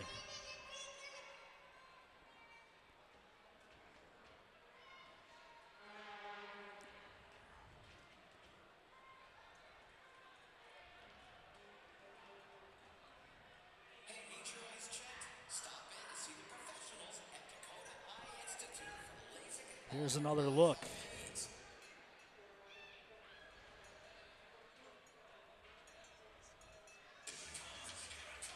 I hate that rule.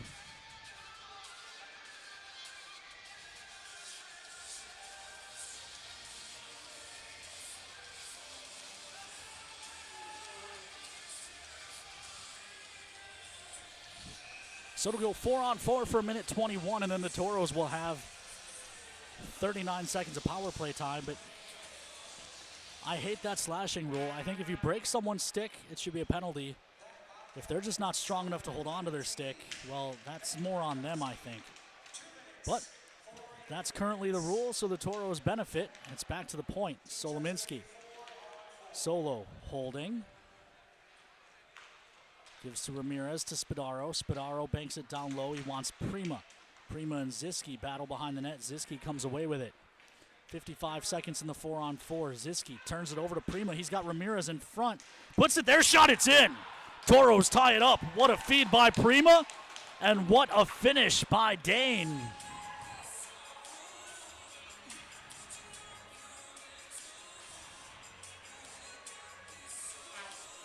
And we're all even at the VFW as Dane does him dirty.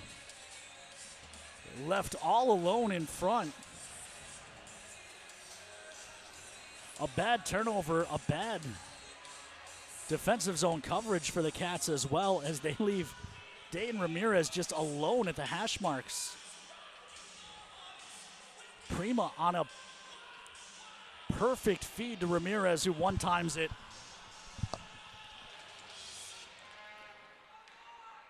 And we're now even at 4 aside. With the Toros getting a short power play here in 37 seconds. Sidorov was trying to get through. He gets held up. Cronin leaves it on the near wall. Taken away. Knott plays it back to Pikic. Ty James will retreat and retrieve all the way back in the Toro zone. Ty James gets chopped. Toros start up ice. This is Pikic. Pikic into the zone. Pikic forced wide, puts it in front. One time goes wide for Sidorov. Meanwhile, delayed call coming. They're calling Pikic for a trip. Pikic gets run over in the corner.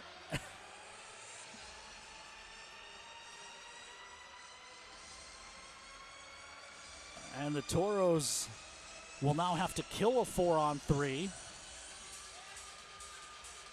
That becomes 4-on-4 again in 6 seconds.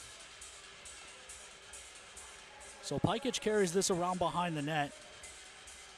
Gets upended.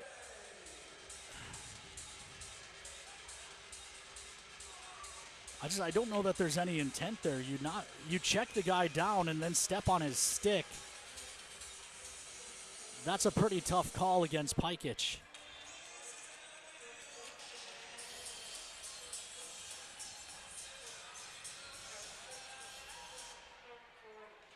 Shot from Ziski, kicked away by Cook. Puck to the far side. Now we're back to 4-on-4.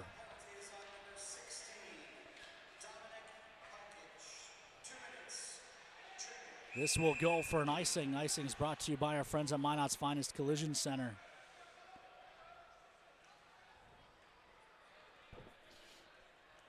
Nichols saying he touched that at the red line, but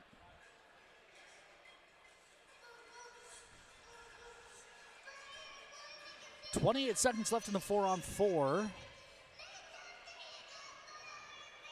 And then it'll be a minute 15 of power play for the Bobcats again, unless we get further infractions called.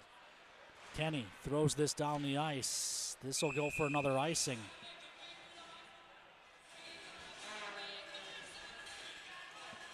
Palindrome on the clock, 3:53 left to play here in period number 2.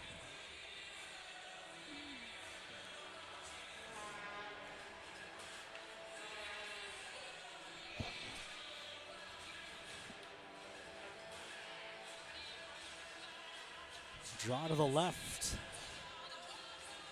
of Cook.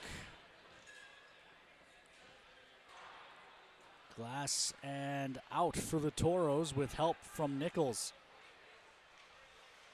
Ziski in the near corner, looks across, spinning as he gathers, is Dudig. Dudig down low, pinned up by Spadaro. Cats come full strength in minute 15 on the Papa John's PK for the Tauros. Cats control, shot coming, that's blocked out front, but it'll stay in the zone. Ziski gets it back, then tries the far side. And Kressel, shot goes up off the glass, back up top Ziski. Goes to Kressel again. Kressel walks the middle, then comes near side. One-timer for Williams, blocked by Nichols. Kressel holding, trying to get it through to Williams. Instead he drops it below the goal line, back to Kressel in the far circle. Across for Williams. Williams shot, blocked up off the glass. The rebound leaves the zone. 35 seconds left to go here in period 2.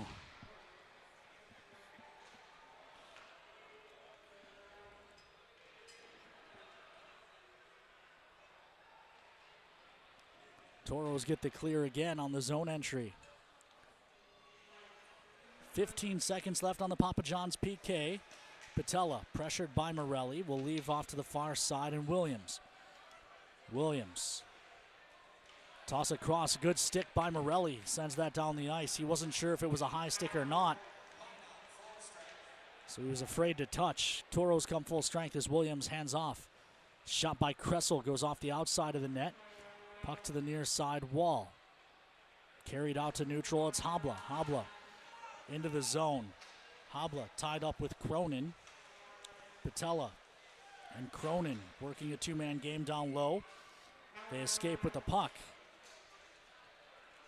Poirier, 2-on-1. Ty James, the lone defender, back. It's across for Williams. Williams shot off the post.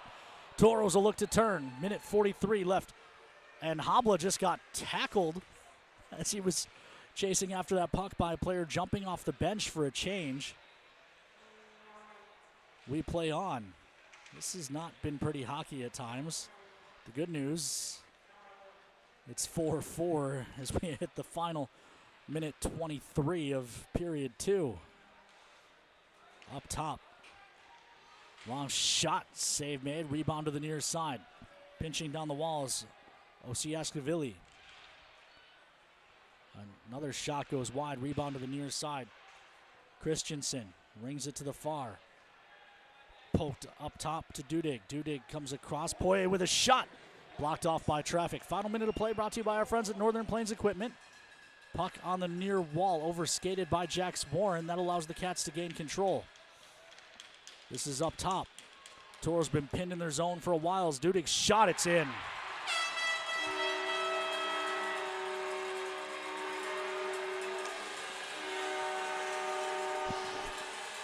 Tauros were absolutely exhausted. They couldn't get it clear.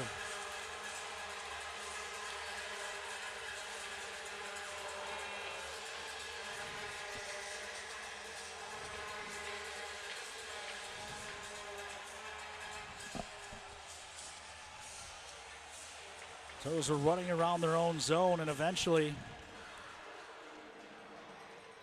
it was Jimmy Dudig, the Merrimack commit, able to walk right down Broadway. I guess in this rivalry we should call it Highway 83. And pick his spot on Cook. 40 seconds left in the period. Tauros control the draw. Morelli flicks it ahead. Nichols jams it into the zone. Nichols walks in, carries wide, feeds it to the middle. It's broken up.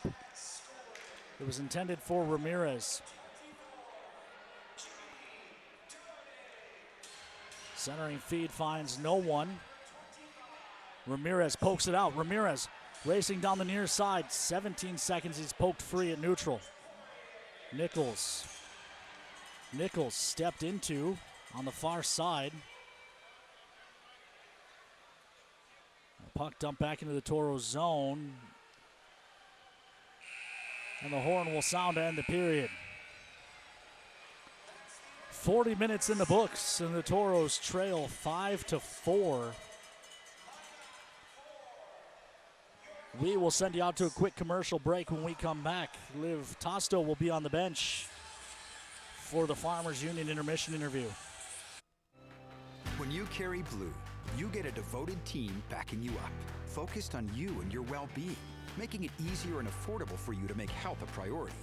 When you carry blue, you get a health plan that anticipates your challenges, that's helping shape the future of healthcare, with more helpful tools and resources so you can get the most out of your benefits and focus more on living your best life.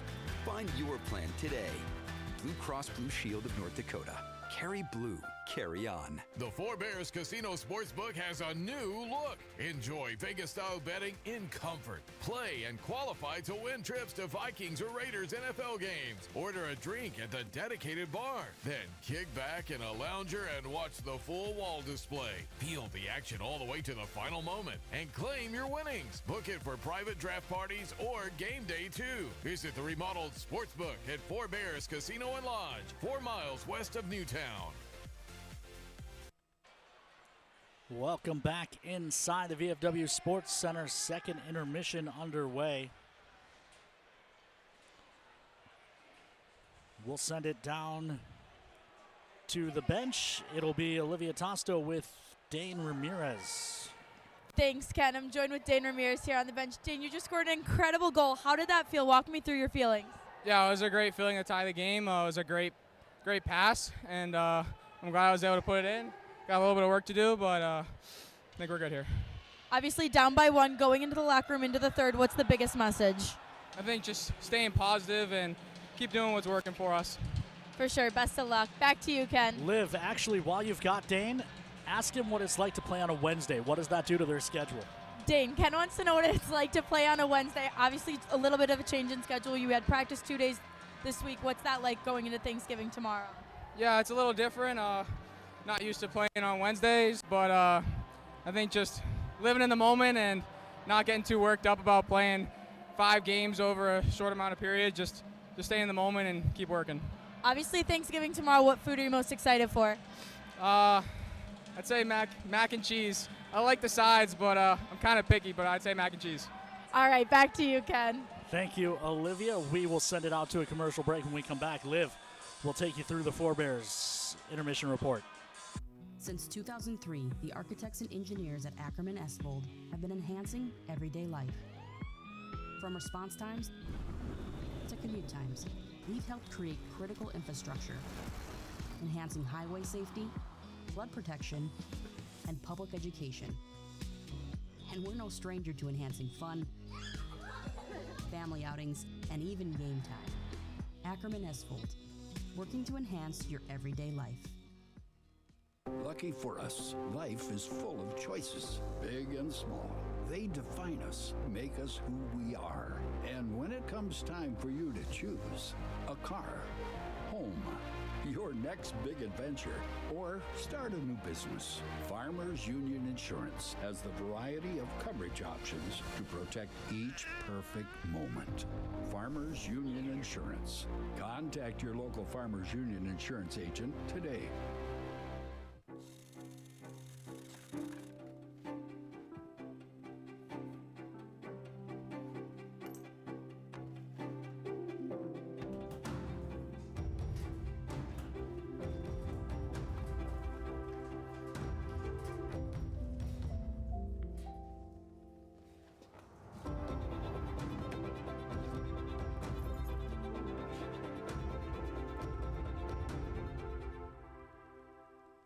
All right, Genty, time to learn the option play. Come on, Coach. I know how to run the option. Applebee's new ultimate trio. Mix and match 3 apps with 3 sauces, like shrimp, boneless wings, onion rings with sweet chili, blue cheese, and marinara. Or wonton tacos, waffle fries, and riblets with honey mustard, ranch, and honey barbecue. Or brew pub pretzels, mozzarella sticks, and waffles. How many combinations are there? There's over 80,000. Applebee's new ultimate trio. Choose 3 apps and 3 sauces for $14.99. That's eating good in the neighborhood. Is someone in your life using opioids? Know the signs of an overdose: limp body, slow breathing, or vomiting. Step 1 is to call 911 and give them naloxone. It will reverse an overdose, so it can be used even if you're unsure whether they're overdosing or not. Request a free 2-dose naloxone kit now at hhs.nd.gov/opioids. A better smile isn't just about how you look, it's about how you feel. At Prestwich Orthodontics, we believe straight teeth lead to more than confidence. They lead to better health, higher quality of life, and a stronger you. From Invisalign to braces, our care is built around improving your life, not just your smile. Because when you feel good, you live better. Start your journey today at MyNotBraces.com.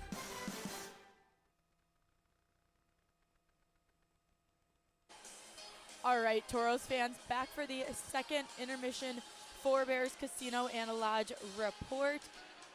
We're going to start off and just push highlights right away. Obviously, a lot more scoring in the second. Definitely, 9 total goals on the scoreboard right now, so super impressive to see.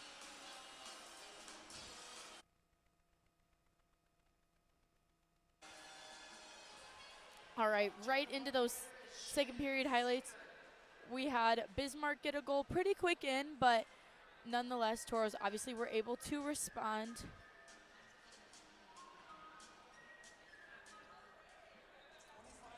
Then we're going to have Ivan Sidorov's goal. Obviously just a really sneaky goal, but very impressive. That was assisted by Briggs Knott, his second assist of the night. That brings him to 6 total assists. And then this is obviously a super impressive goal by Dane Ramirez, assisted by Artem Prima. Just absolutely wires it in. Definitely impressive to see. Super, super happy to see that one. Then we'll have, obviously, Bismarck responds with 43 seconds left in the period, but nonetheless, it's going to happen. We obviously then had some penalties to look at. You'll see that last goal right here.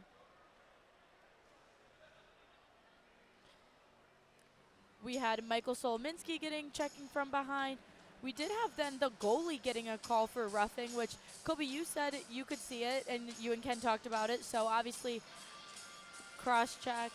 So, I couldn't see it down, where I'm standing. But then we had Jax Warren get slashing. We had a Bobcat get interference. And then Don Pikich get a tripping minor as well. We are going to send it out to a break. And when we get back, we'll get you guys those out-of-town scores. And then we have that super exciting interview for the Vets for Vets.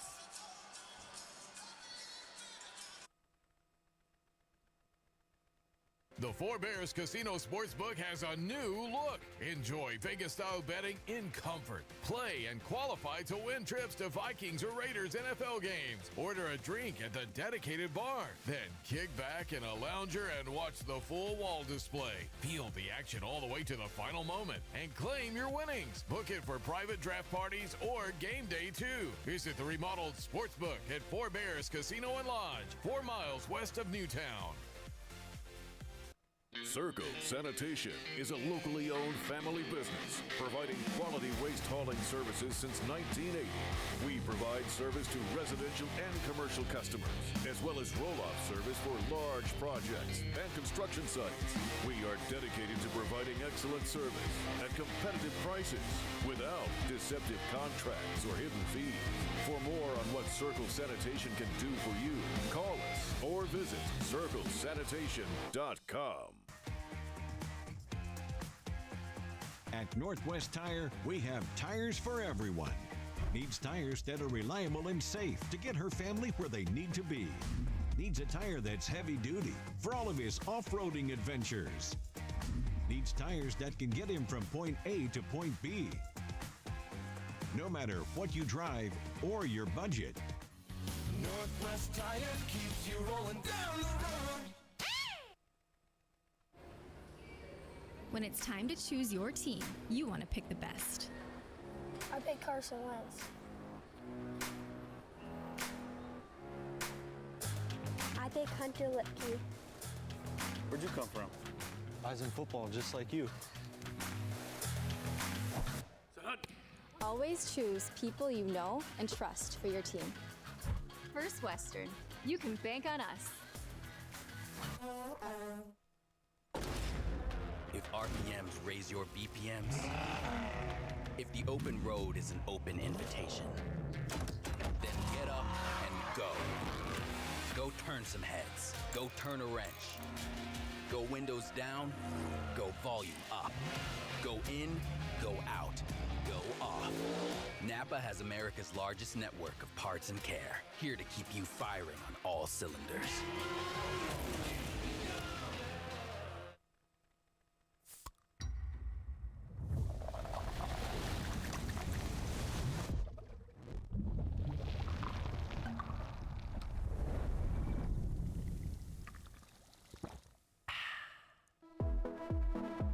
The all-new Emergency Trauma Center, built with your reassurance in mind. The new healthcare campus and medical district, now open in Minot. Trinity Health, making more possible.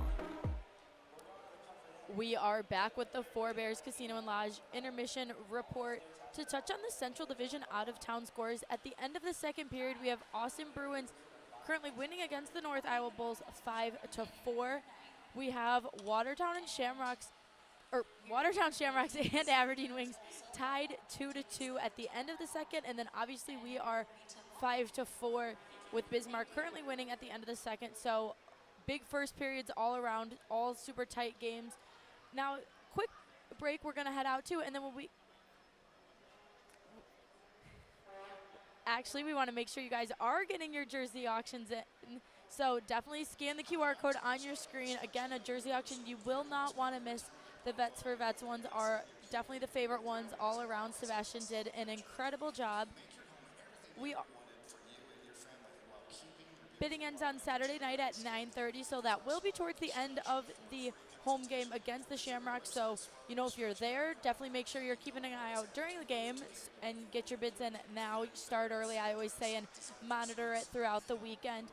We are going to send it out to a quick break. We really have an exciting interview with those Vets for Vets that we want to show you guys. So we're going to send it out, and when we get back, you guys will have a look at that.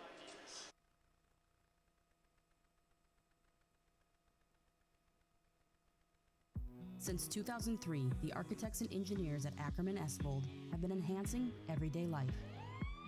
From response times to commute times, we've helped create critical infrastructure, enhancing highway safety, flood protection, and public education. And we're no stranger to enhancing fun, family outings, and even game time. Ackerman Esvold, working to enhance your everyday life. I'm Carlos Rodriguez, U.S. Air Force combat veteran, Operation Iraqi Freedom. I'm the project's coordinator for Minot Vets for Vets. What we do there is intentional veteran peer support.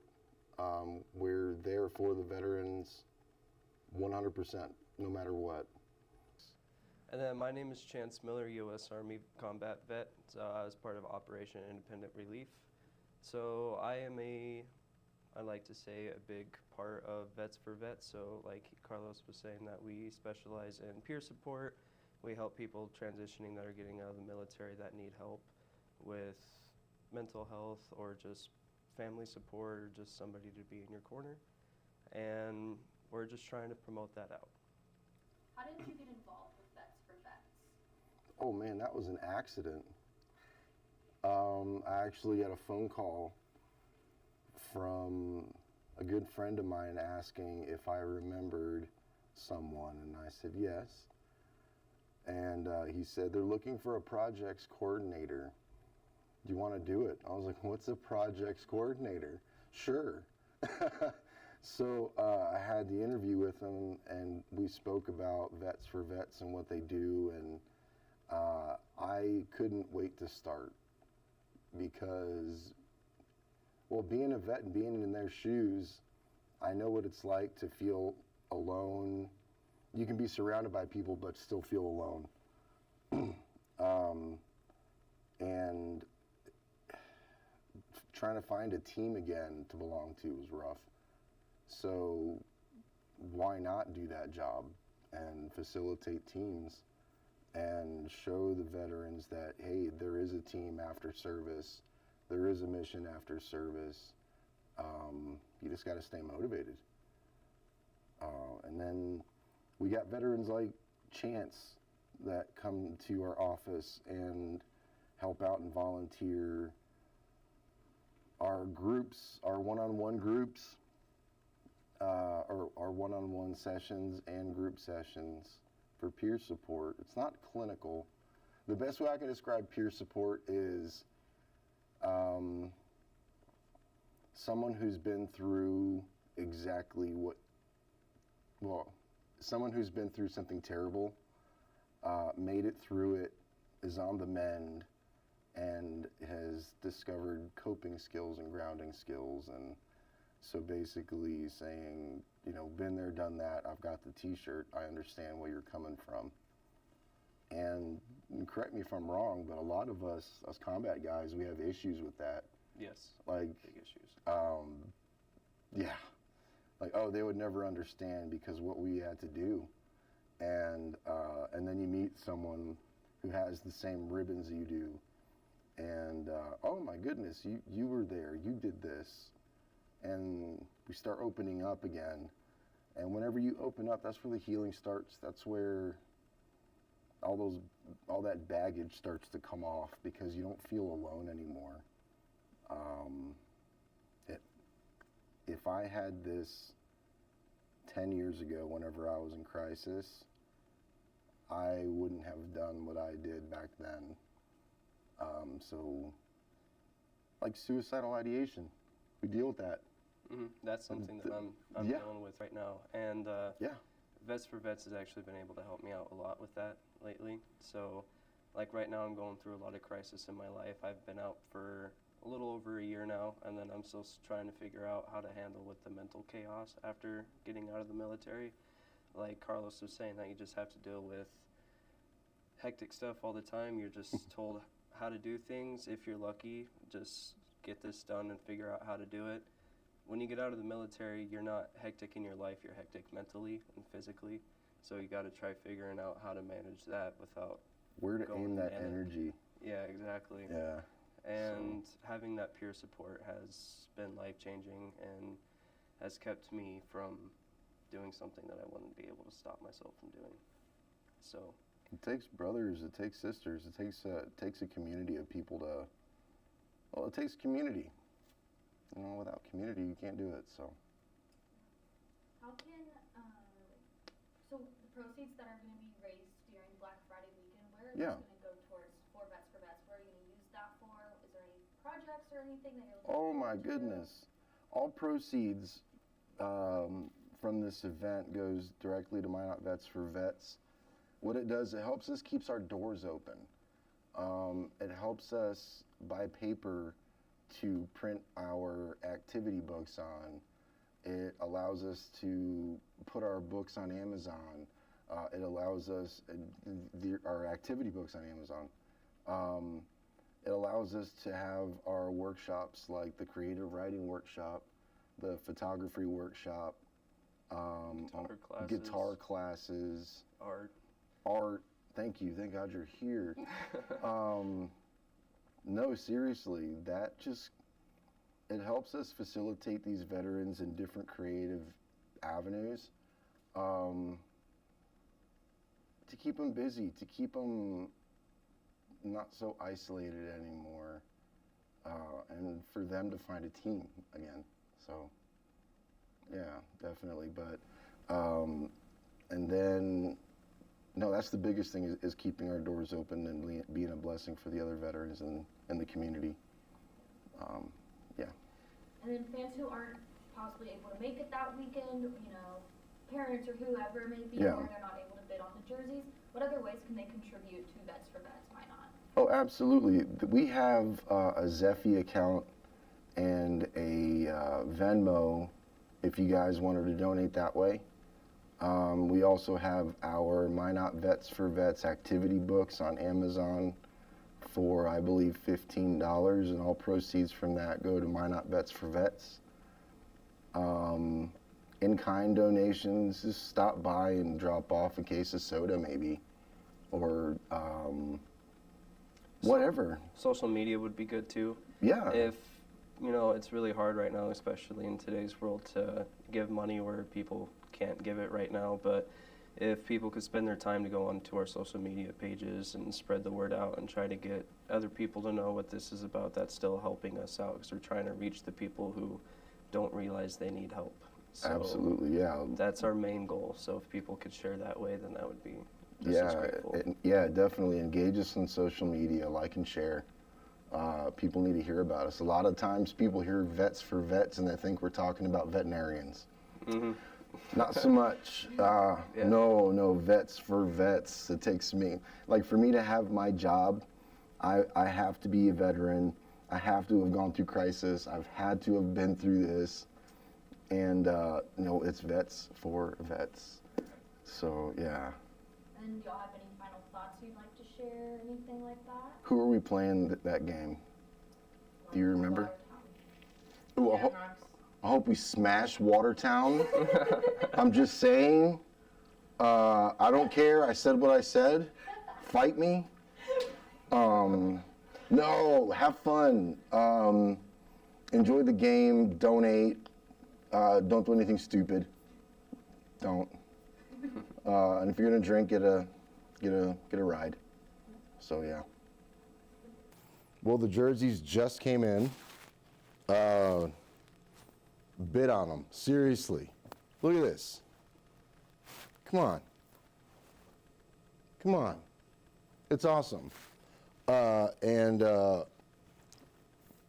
just saying, Watertown sucks. What a great way to wrap that interview. Welcome back into the VFW Sports Center as we're getting ready to drop the puck on period 3. Tauros trail 5-4 in a wild one. Shots 20-19 in favor of the Tauros. 9 goals through 40 minutes. There is the QR code on your screen for tickets for this Friday and Saturday night. And of course, make sure you bid on those jerseys as well. Dav's going to go, and Williams is going to turtle, and the Tauros will be shorthanded.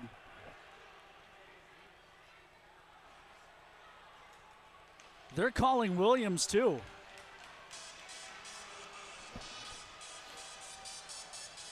We'll get another look. Williams said he was going to go. And it's going to go 4-on-4, so they're not even giving Dav more than a 2-minute. As we get another look, thanks to Kobe Brault on the 1s and 2s.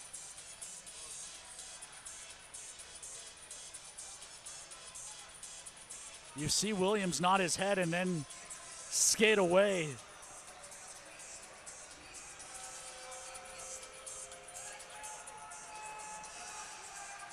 And good job by referee Evan Criswell to send them both.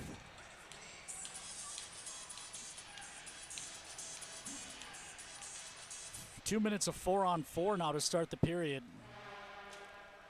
Prima controls for the Tauros. Spadaro on the far side, spun off this puck, kicks it up the wall. Kept at the point by Ziski, across to Patella. Patella hands it right to Dane Ramirez. And the Tauros will start up ice. This is Prima. Throws back to an open side, no one there for the Tauros.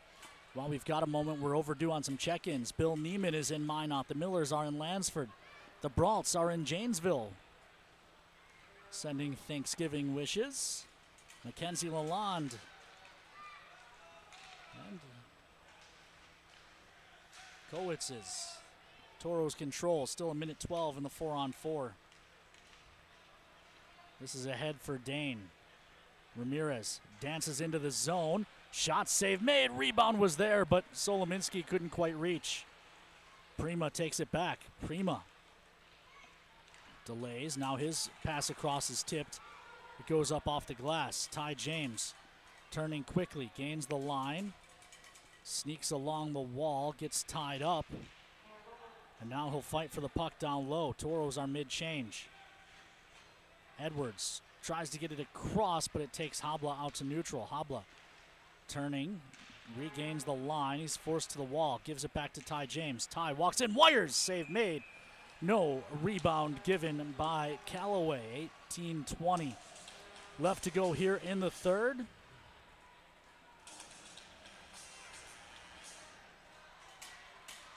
Tauros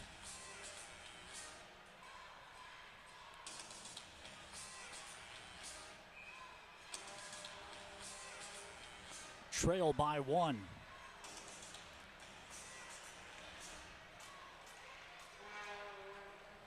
Bobcats start up ice. It's Patch Cronin trying to jitterbug his way in. Good stick by Habla, takes that away. Habla, toss across, finds Pikic. Pikic gives back to Habla. Habla taken down in front of the bench. Cats regain the line. Oshiashvili plays up top. Dudig, who has a goal already, walking in. Shot, that goes up and over. Rebound. Carries all the way down to the Bobcat zone. Both teams come back to full strength, so we're back to 5-on-5. Dodig. Puck put in front.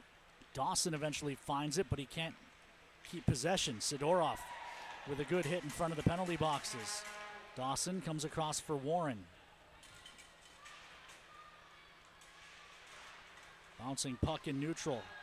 Cats into the zone. DeVita, the captain, shot blocked to the far side half wall. Ziski lost the battle to Knott, and the puck out to neutral. Hayden Eckert dumps it in. Dawson on it, plays to the far side. Knott lets it roll out to neutral, delayed offside. So it's Warren. Warren ahead for Knott. Knott hands to Morelli. Morelli bumped off, and the puck taken over by the Cats. Puck thrown to the near side, and no one in particular. That allows Solominski to gather for the Tauros. Solo from the red line just dumps that in. It'll ride the glass, come to the side of the net, and Callaway plays it in behind. Puck jammed out to neutral.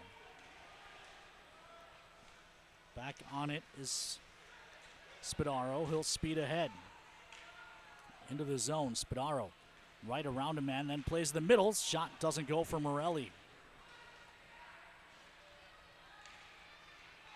Cats try to counter. Left on the near side.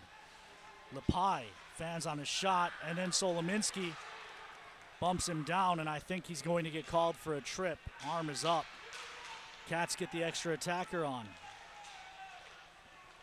Kressel walks in behind the net. Solominski steps into him, and the puck touched by Morelli, and the Tauros will be short-handed.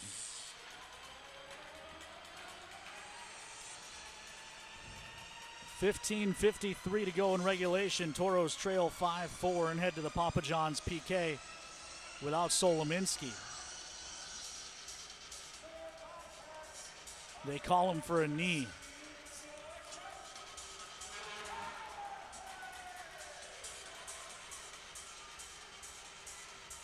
We'll get another look. Cats control the draw. Pass across to the near side. Kressel drops it down low, right back to Kressel. Trying to feed Williams on the far side, no lane there. Puck put in behind the net. Now they feed Williams. This is Kressel, near circle. Place in the middle, Alexander's shot, it's in. Alexander.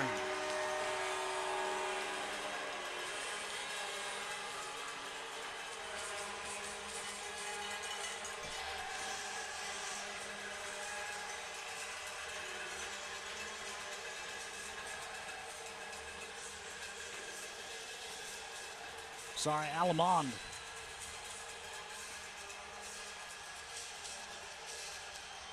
And that is going to end Cook's night. Russley will take over. Cook allows 6 on 20.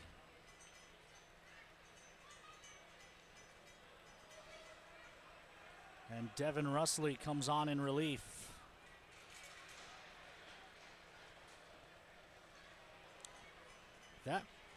That one on the power play might be the only one that Cookie really wants back. I didn't think any of the other 5 were particularly egregious. More defensive breakdowns than goaltender issues, but nonetheless, 6 on 20 is probably going to get you pulled whether they're your fault or not. Cats gain the line on the near side. Puck spun in front. Sidorov finds it first. Sidorov banks to the near side. Ori sweeps it out to neutral. Far side, Dudig dumps it down low. Russley out of his net. This is Pikic. Pikic gains the red line and dumps it deep.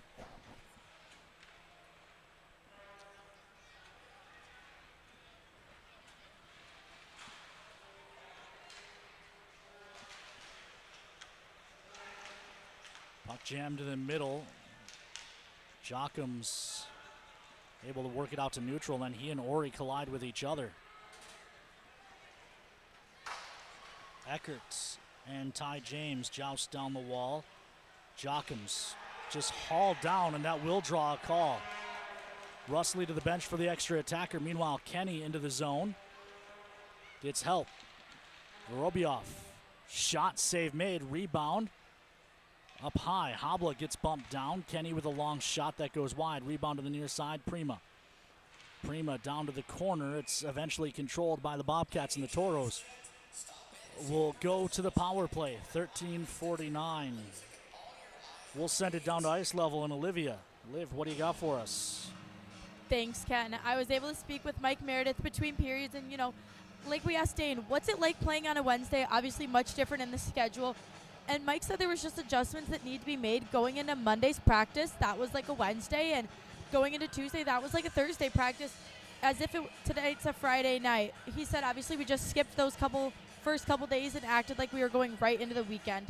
The number one thing he wants to see is us staying out of the box. Obviously we saw Michael Solominski get that penalty, but hoping that the Tauros can stay out of the box for the rest of the period and, keep going on the power play. Thank you, Liv. Solominski's shots blocked up and out of play for a whistle. 13:36 left to go here in regulation, minute 47. On the First Western Bank and Trust power play.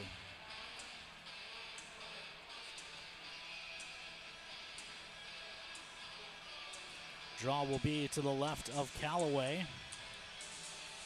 Aberdeen trailing the Shamrocks at home 3-2 with 13:33 to play. And Austin's up 5-4 in North Iowa. Tauros down 6-4 here in Bismarck, but on the power play. This is Jockham's to the near side. Swept up top, Ty James. He goes across. Prima. Back to the near side, and Ori. Ori gives to Prima. Prima walks in, wires, save made, no rebound given. Take a look at the updated Central Division standings coming into play tonight. Tauros in 6th. Watertown, this weekend's opponent, is in 7th. But they would jump us if they win and the Tauros lose in regulation. Of course, Tauros trying to battle back into that top half of the division. Puck around to the near side, Ori. Looks across for Prima. Prima drops down to the goal line. Jockums walks to the front. Save made Callaway. Rebound up top for Ty James. He gives to Prima, far side. Prima into the middle. Save made. Rebound. And then Callaway just tripped Jockums down with the goal paddle. That won't get called, however, as the puck gets cleared. Minute left to go on the first Western Bank and Trust power play for the Tauros. Ty James quickly up to Jockums, but it's taken away from him and cleared again. Ty James through neutral. James chips it into the zone. No, it didn't get in. And now Edwards pressured and the puck forced backwards.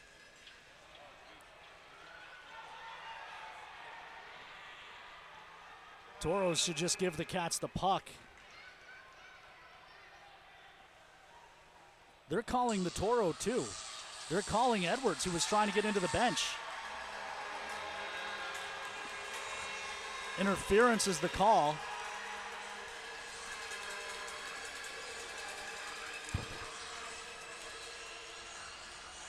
And they're not calling the Bobcat.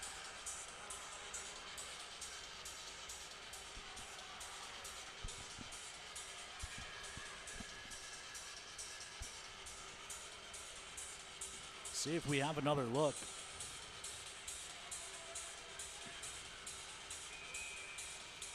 That's another look at the goal.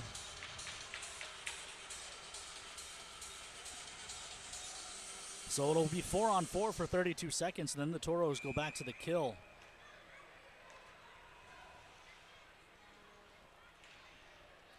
Tauros do have one goal at 4-on-4 so far.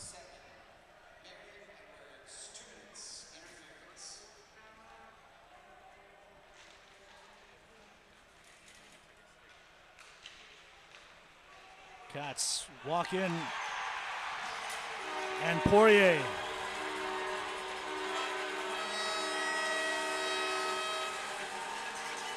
kicks the extra point for the Cats.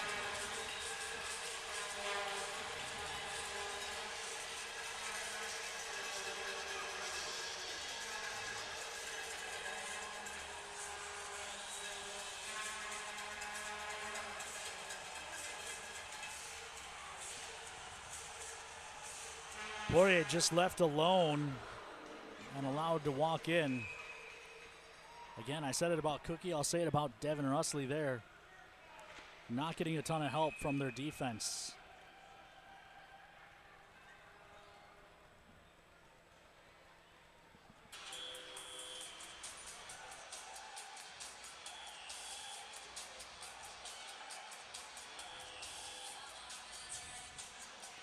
Drawback at center, stays 4-on-4.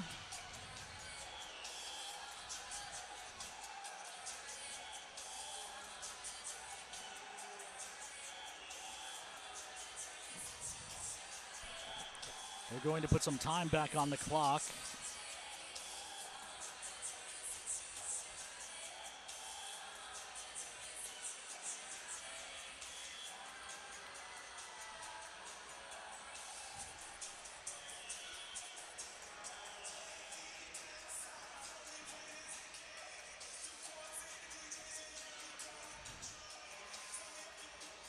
It would have been easier just to tell the score box to hold the clock.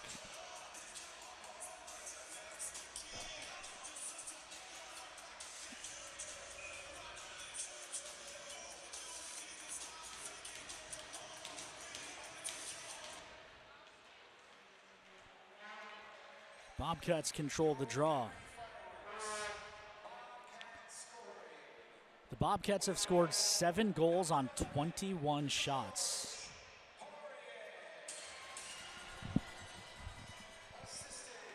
Cats start up ice. Someone's lost a net guard. It's laying on the ice. Puck taken away by Ori, who gets run. And they're going to call a penalty on that. And now Dawson and Doig wanted to go. Linesmen aren't going to let him, and this might cost the Toros a power play.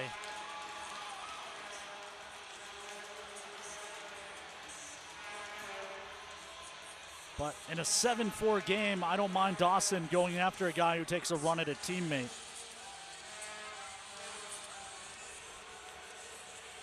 For what it's worth, the most goals the Bobcats have ever scored in a game against the Toros is 8. We are dangerously close to that precipice.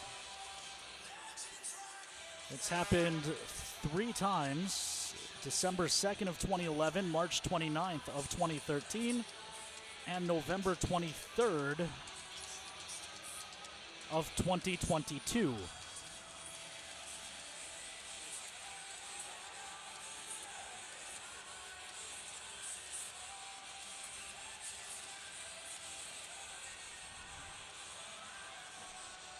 So now we've got some discussion. What are the penalties going to be out of this? While we wait for explanation,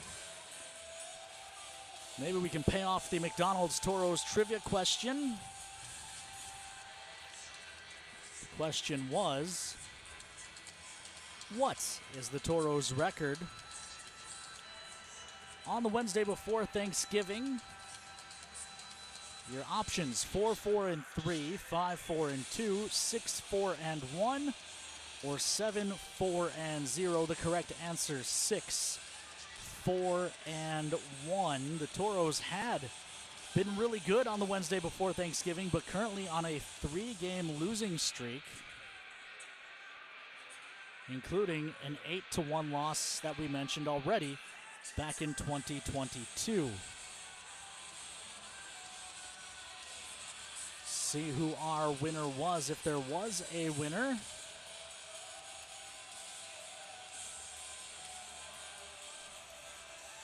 There is an extra penalty, so this will put the game back at 4-on-4. But Eric Carbo is our winner. He correctly had the Toros at 6-4-1 on Thanksgiving Eve. Toros' first ever Thanksgiving Eve game was down here in Bismarck back in 2011.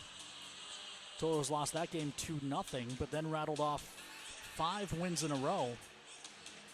Twice down here in Bismarck, once in Aberdeen, once at home against Aberdeen, and then back here in Bismarck after not playing on Thanksgiving Eve in 2016, 17, or 18.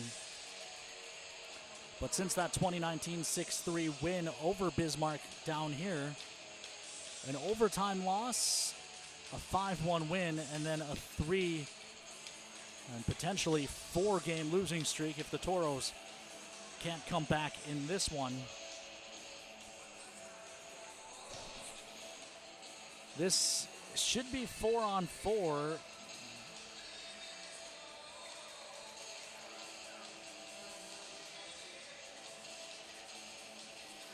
I'm not sure what all that extra discussion was. Meanwhile, a lot of yelling back and forth in the penalty boxes between the players, which I'm sure made it that much easier for the... I'm sure that made it extra difficult for the guys in the penalty box to get the calls right, and now it's a 4-on-3 power play as Prima gets sent to the box for a cross-check.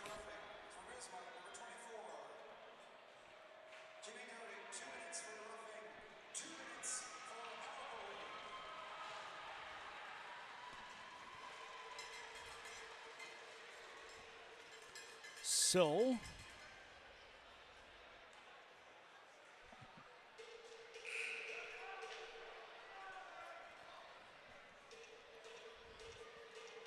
now the penalty box guys confused because they have penalties on. It was Primo was sent to the box. He's number 72, but they put it on the scoreboard as 27 again. Marlon Edwards was already in the penalty box. Now they've accidentally deleted that penalty, and it's going to be an even longer delay unless someone happens to remember how much time was left on that. Now all the penalties are off the board. Oh my. Nope, now they just put 2 minutes on Marlon Edwards again. It should be on Prima. There we go, 1:21 on Edwards. And then Prima gets 2 minutes. There we go. A sarcastic cheer from the fans in attendance. I'm telling you, we just need to hire J.R. Sweet and bring him with us on the road. J.R. and Emma wouldn't be having these kind of problems.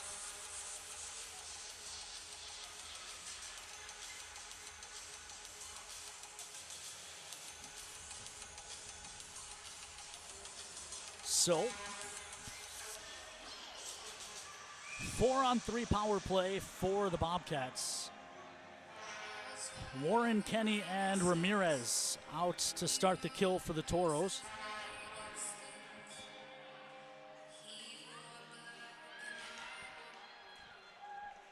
Cats control. Patella across for Williams. Back up top, Patella. Long shot blocked. And Ramirez pokes it out to neutral.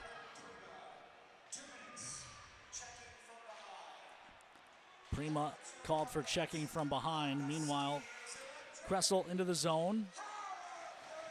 Jams it up top to the point. Patella drops down low.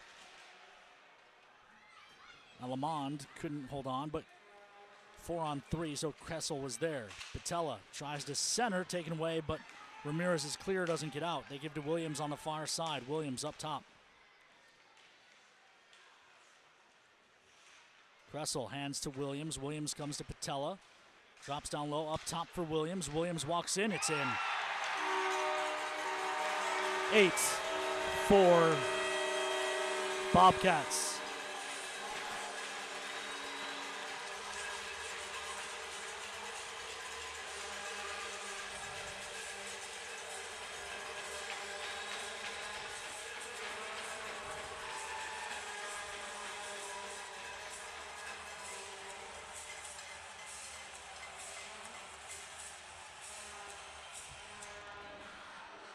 John Kowitz asks if I'm just this encyclopedic about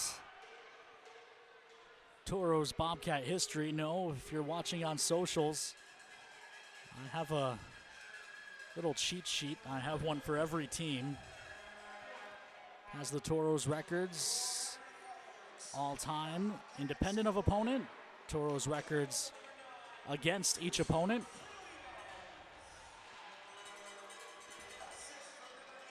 And other fun stats. Or in the case of most goals allowed, less than fun stats. Poirier plays up top. That shot blocked up and out of play. 624 seconds left in this one. Tauros getting doubled up 8-4.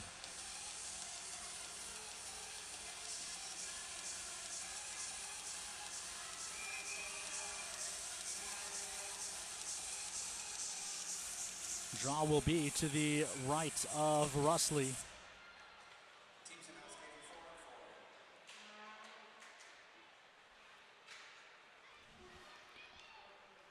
Back to 4-on-4 after the goal.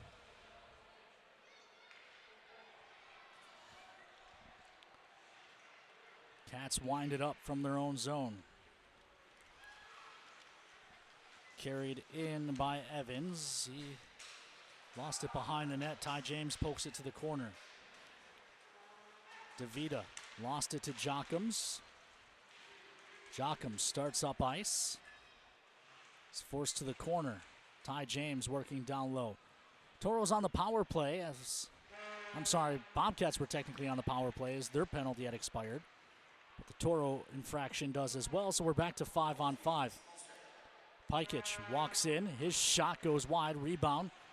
At the side of the net, ends up in the near corner. Ori works it down low. Vorobiev taken down. Puck comes back up ice with the Bobcats. DeVita dumps that in. Russley holds on as pressure arrives from Rakowski.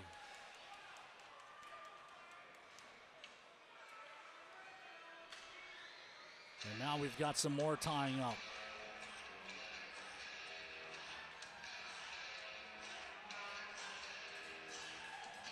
.12 left to go here in the third. And why not take a media timeout? We'll head out to commercial break when we come back. The rest of the third, Toros trail 8-4.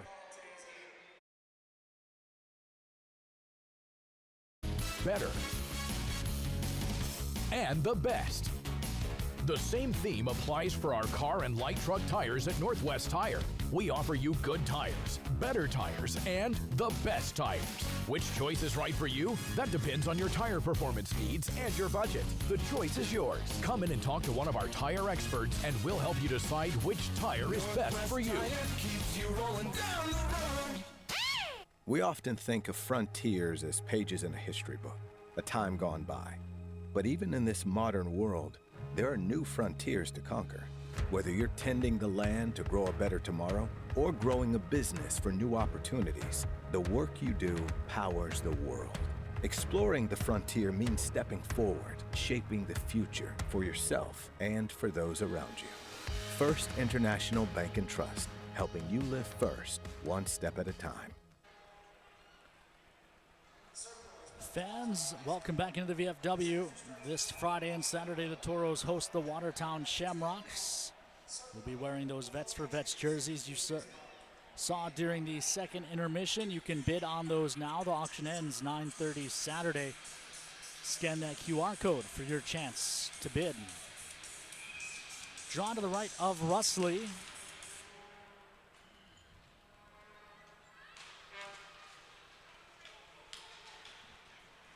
Toros control, not able to touch that out to neutral. Apparently that caught someone on the bench.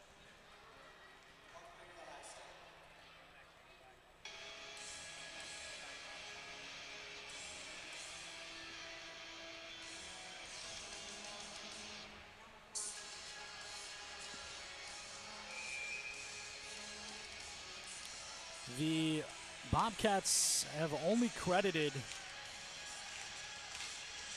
themselves with 2 shots on goal since the goalie change. They have 2 goals.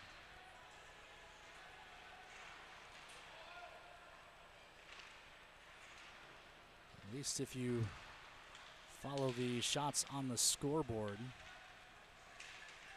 The box score has Russley facing 3 shots.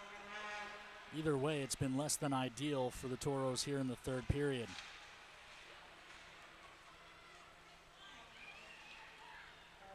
This is Sidorov. Head on the near side for Ori. Ori throws it to the middle of the ice. Tip play doesn't go. Callaway goes side to side. 8:24 on the clock, and it's 8:24 on the scoreboard.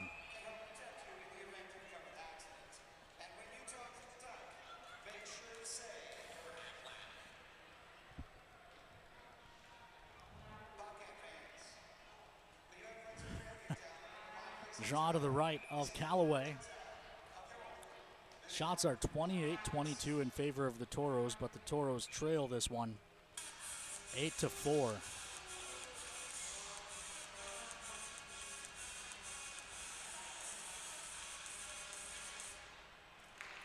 Quick shot off the draw, goes off the end wall. Jam play behind the net doesn't go.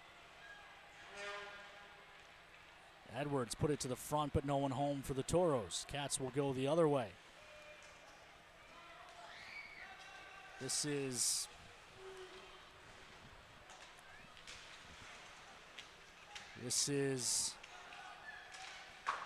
Vikland ahead.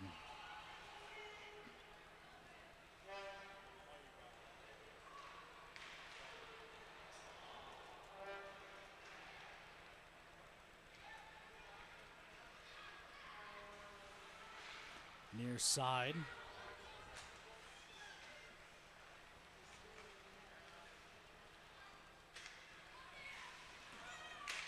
This is Vic. Bounced on net from neutral. Save made by Callaway. Cats will start up ice again. Into the zone comes Fredenberg. Down low for Gallagher. Prima touches it out, and this will go down the ice. Arm is up for icing. They wave it off at the last moment.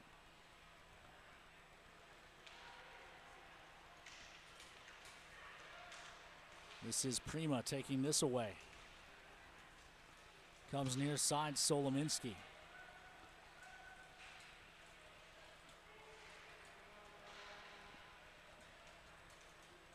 Down low, Prima. Puts it in front. Vyorbiov's shot is blocked up and out of play.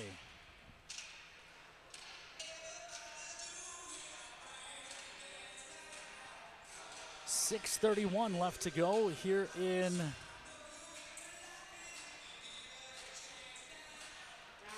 period 3.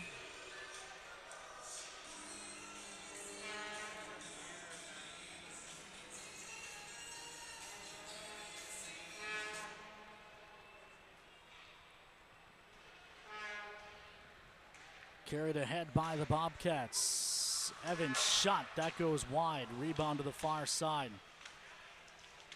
Played down low. Jammed to the front of the net. Cut off by Morelli. Fed ahead for Dane Ramirez. Puck to the near side. Tauros failed to gain the line. And it's whistled a hand pass with a palindrome on the clock. 6:06 to play here in the third.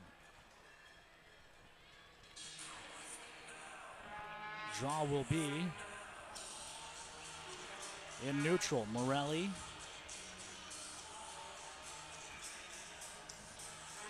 against DeVita.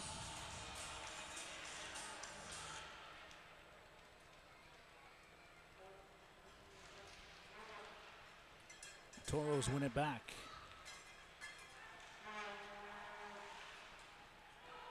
Sent up the ice. They wave off icing. Callaway came out to play. Moves it around to the near side.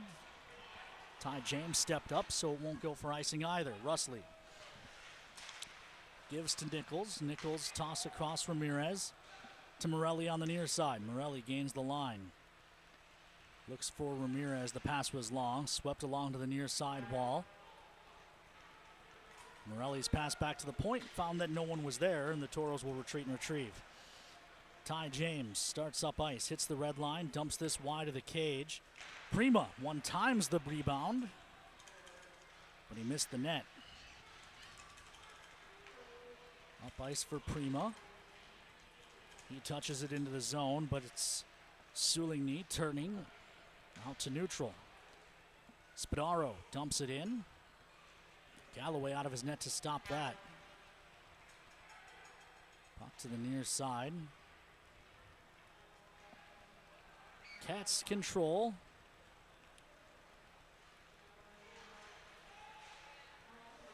DeVita down low.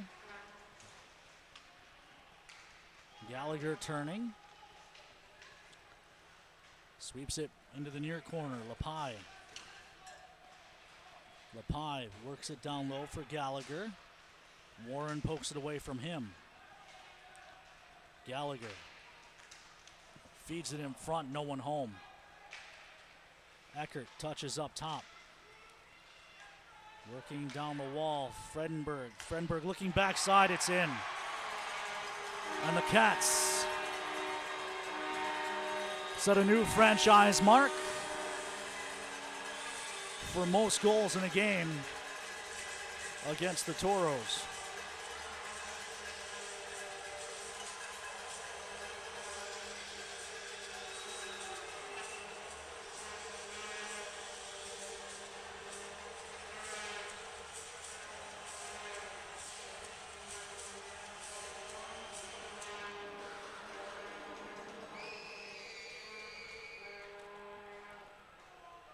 4:16 to play. And Devin Russley came in relief after Brian Cook allowed 6 on 20 and has not been credited with a single save of the 3 shots he has seen, although I don't think any of those were particularly soft goals, including that backdoor play.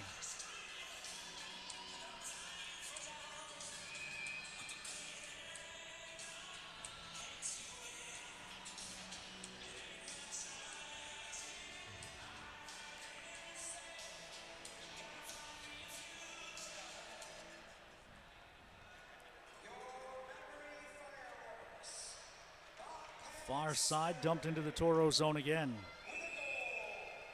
And that goes for an icing. Icing is brought to you by our friends at Minot's Finest Collision Center.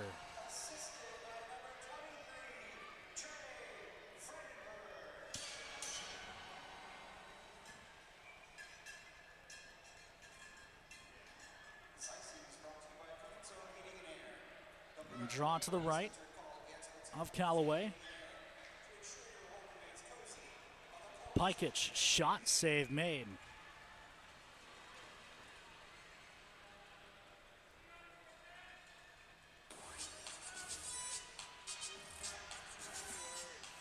.401 left to go here in the third. Toros trail by 5.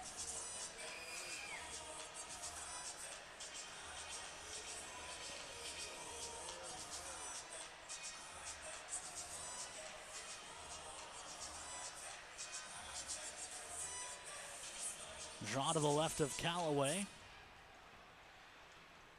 Bounced out to neutral. This is Owen Dawson looking up ice. It was off the mark, but Callaway steps out of his crease to negate the icing. Puck thrown out to neutral, will roll down into the Toro zone. Pikic back on it. Pikic looking to get away from Lepai. Lepai will make that. Pikic rolls it deep into the Bobcat zone. A big collision along the end wall. I don't think a single player made contact with each other. As now Ori comes across and he's going to get called for a knee. And then he comes back at Gallagher. Ty James. And a Bobcat who I can't tell who that is. I haven't seen a jersey number yet. Now Russley in.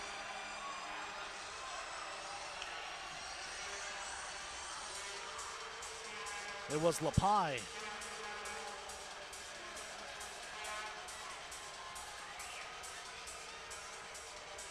So Ori to the box.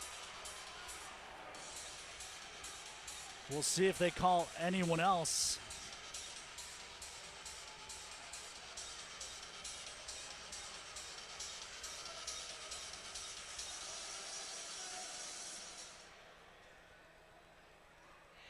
.319 left. And we're going to have a long conversation in the referee crease, because that's what we all need before we drive home. In a game that has little suspense between now and the final buzzer.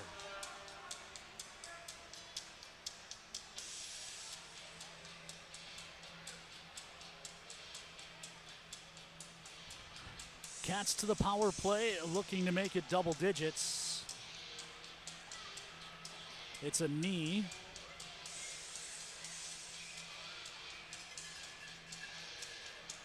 And only a 2-minute minor on Ori.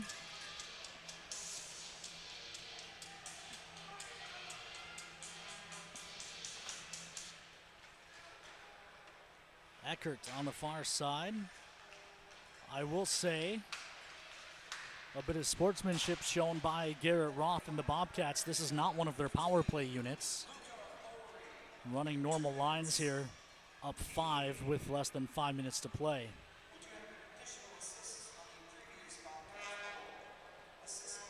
Near side, it's Eckert carrying it in. Eckert turns, uses the referee as a screen, then plays up top. To Mayo on the near side. Back up top, Christensen. Comes to Mayo, one-timer, blocked, loose in front, and then jammed to the corner. Russley still not credited with a save as this is Mayo. Up top for Christensen. Back to Mayo. Looks across. Shot, that's blocked to the corner off the stick of Eckert. And Spadaro gets the clear. 57 seconds left in the Papa John's PK.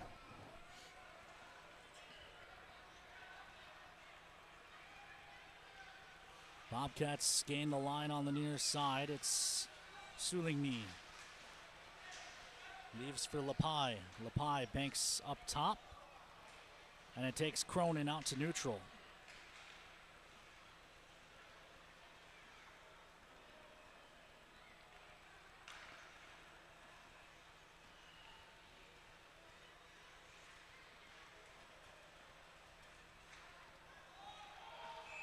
That's an offside play, so the whistle goes.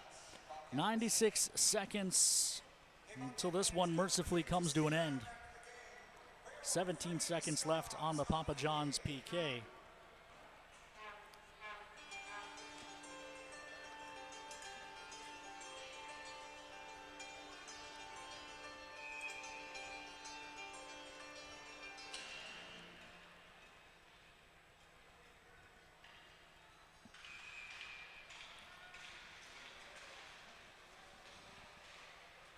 Bobcats control the draw.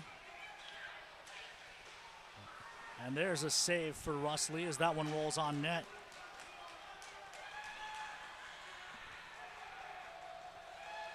And Russley and some fan are interacting.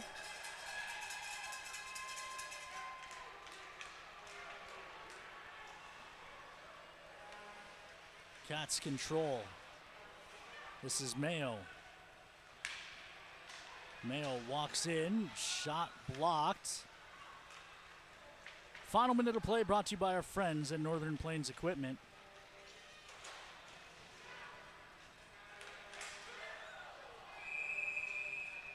That shot deflects up and out of play. Can't imagine a lot of value in sponsoring the last minute of this one for our friends at Northern Plains Equipment, but I do think the 4 or 5 of you have stuck with us. All the way to the merciful end, 49.2. Left to go here in the third. Tauros trail 9-4. And they've already started playing the victory songs here at the VFW.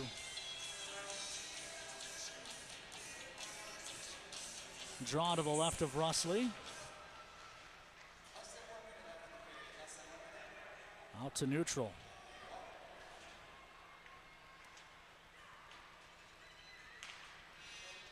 Touched ahead, Jockums. Tied up, puck taken away. Gallagher looks for the trailer. Shot, blocker saved by Russley. Comes back to Gallagher, 25 seconds left. Gallagher trying to walk in. He's pulled down, but referee Quizwell, I think, going to hold on unless something egregious happens here. Long shot, that's blocked by traffic. Another try, blocker save. The Tauros bank this out to neutral, and the horn will sound to end it.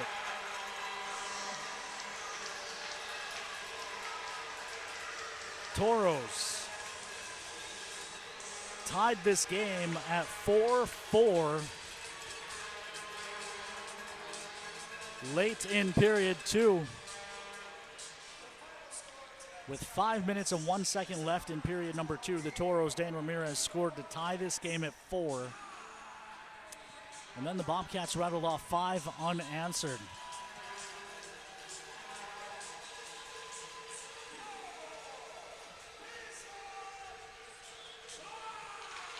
We will spare you the autopsy on this one, just do a quick run down as well as check the scores from around The rest of the division will also pay off the over-unders.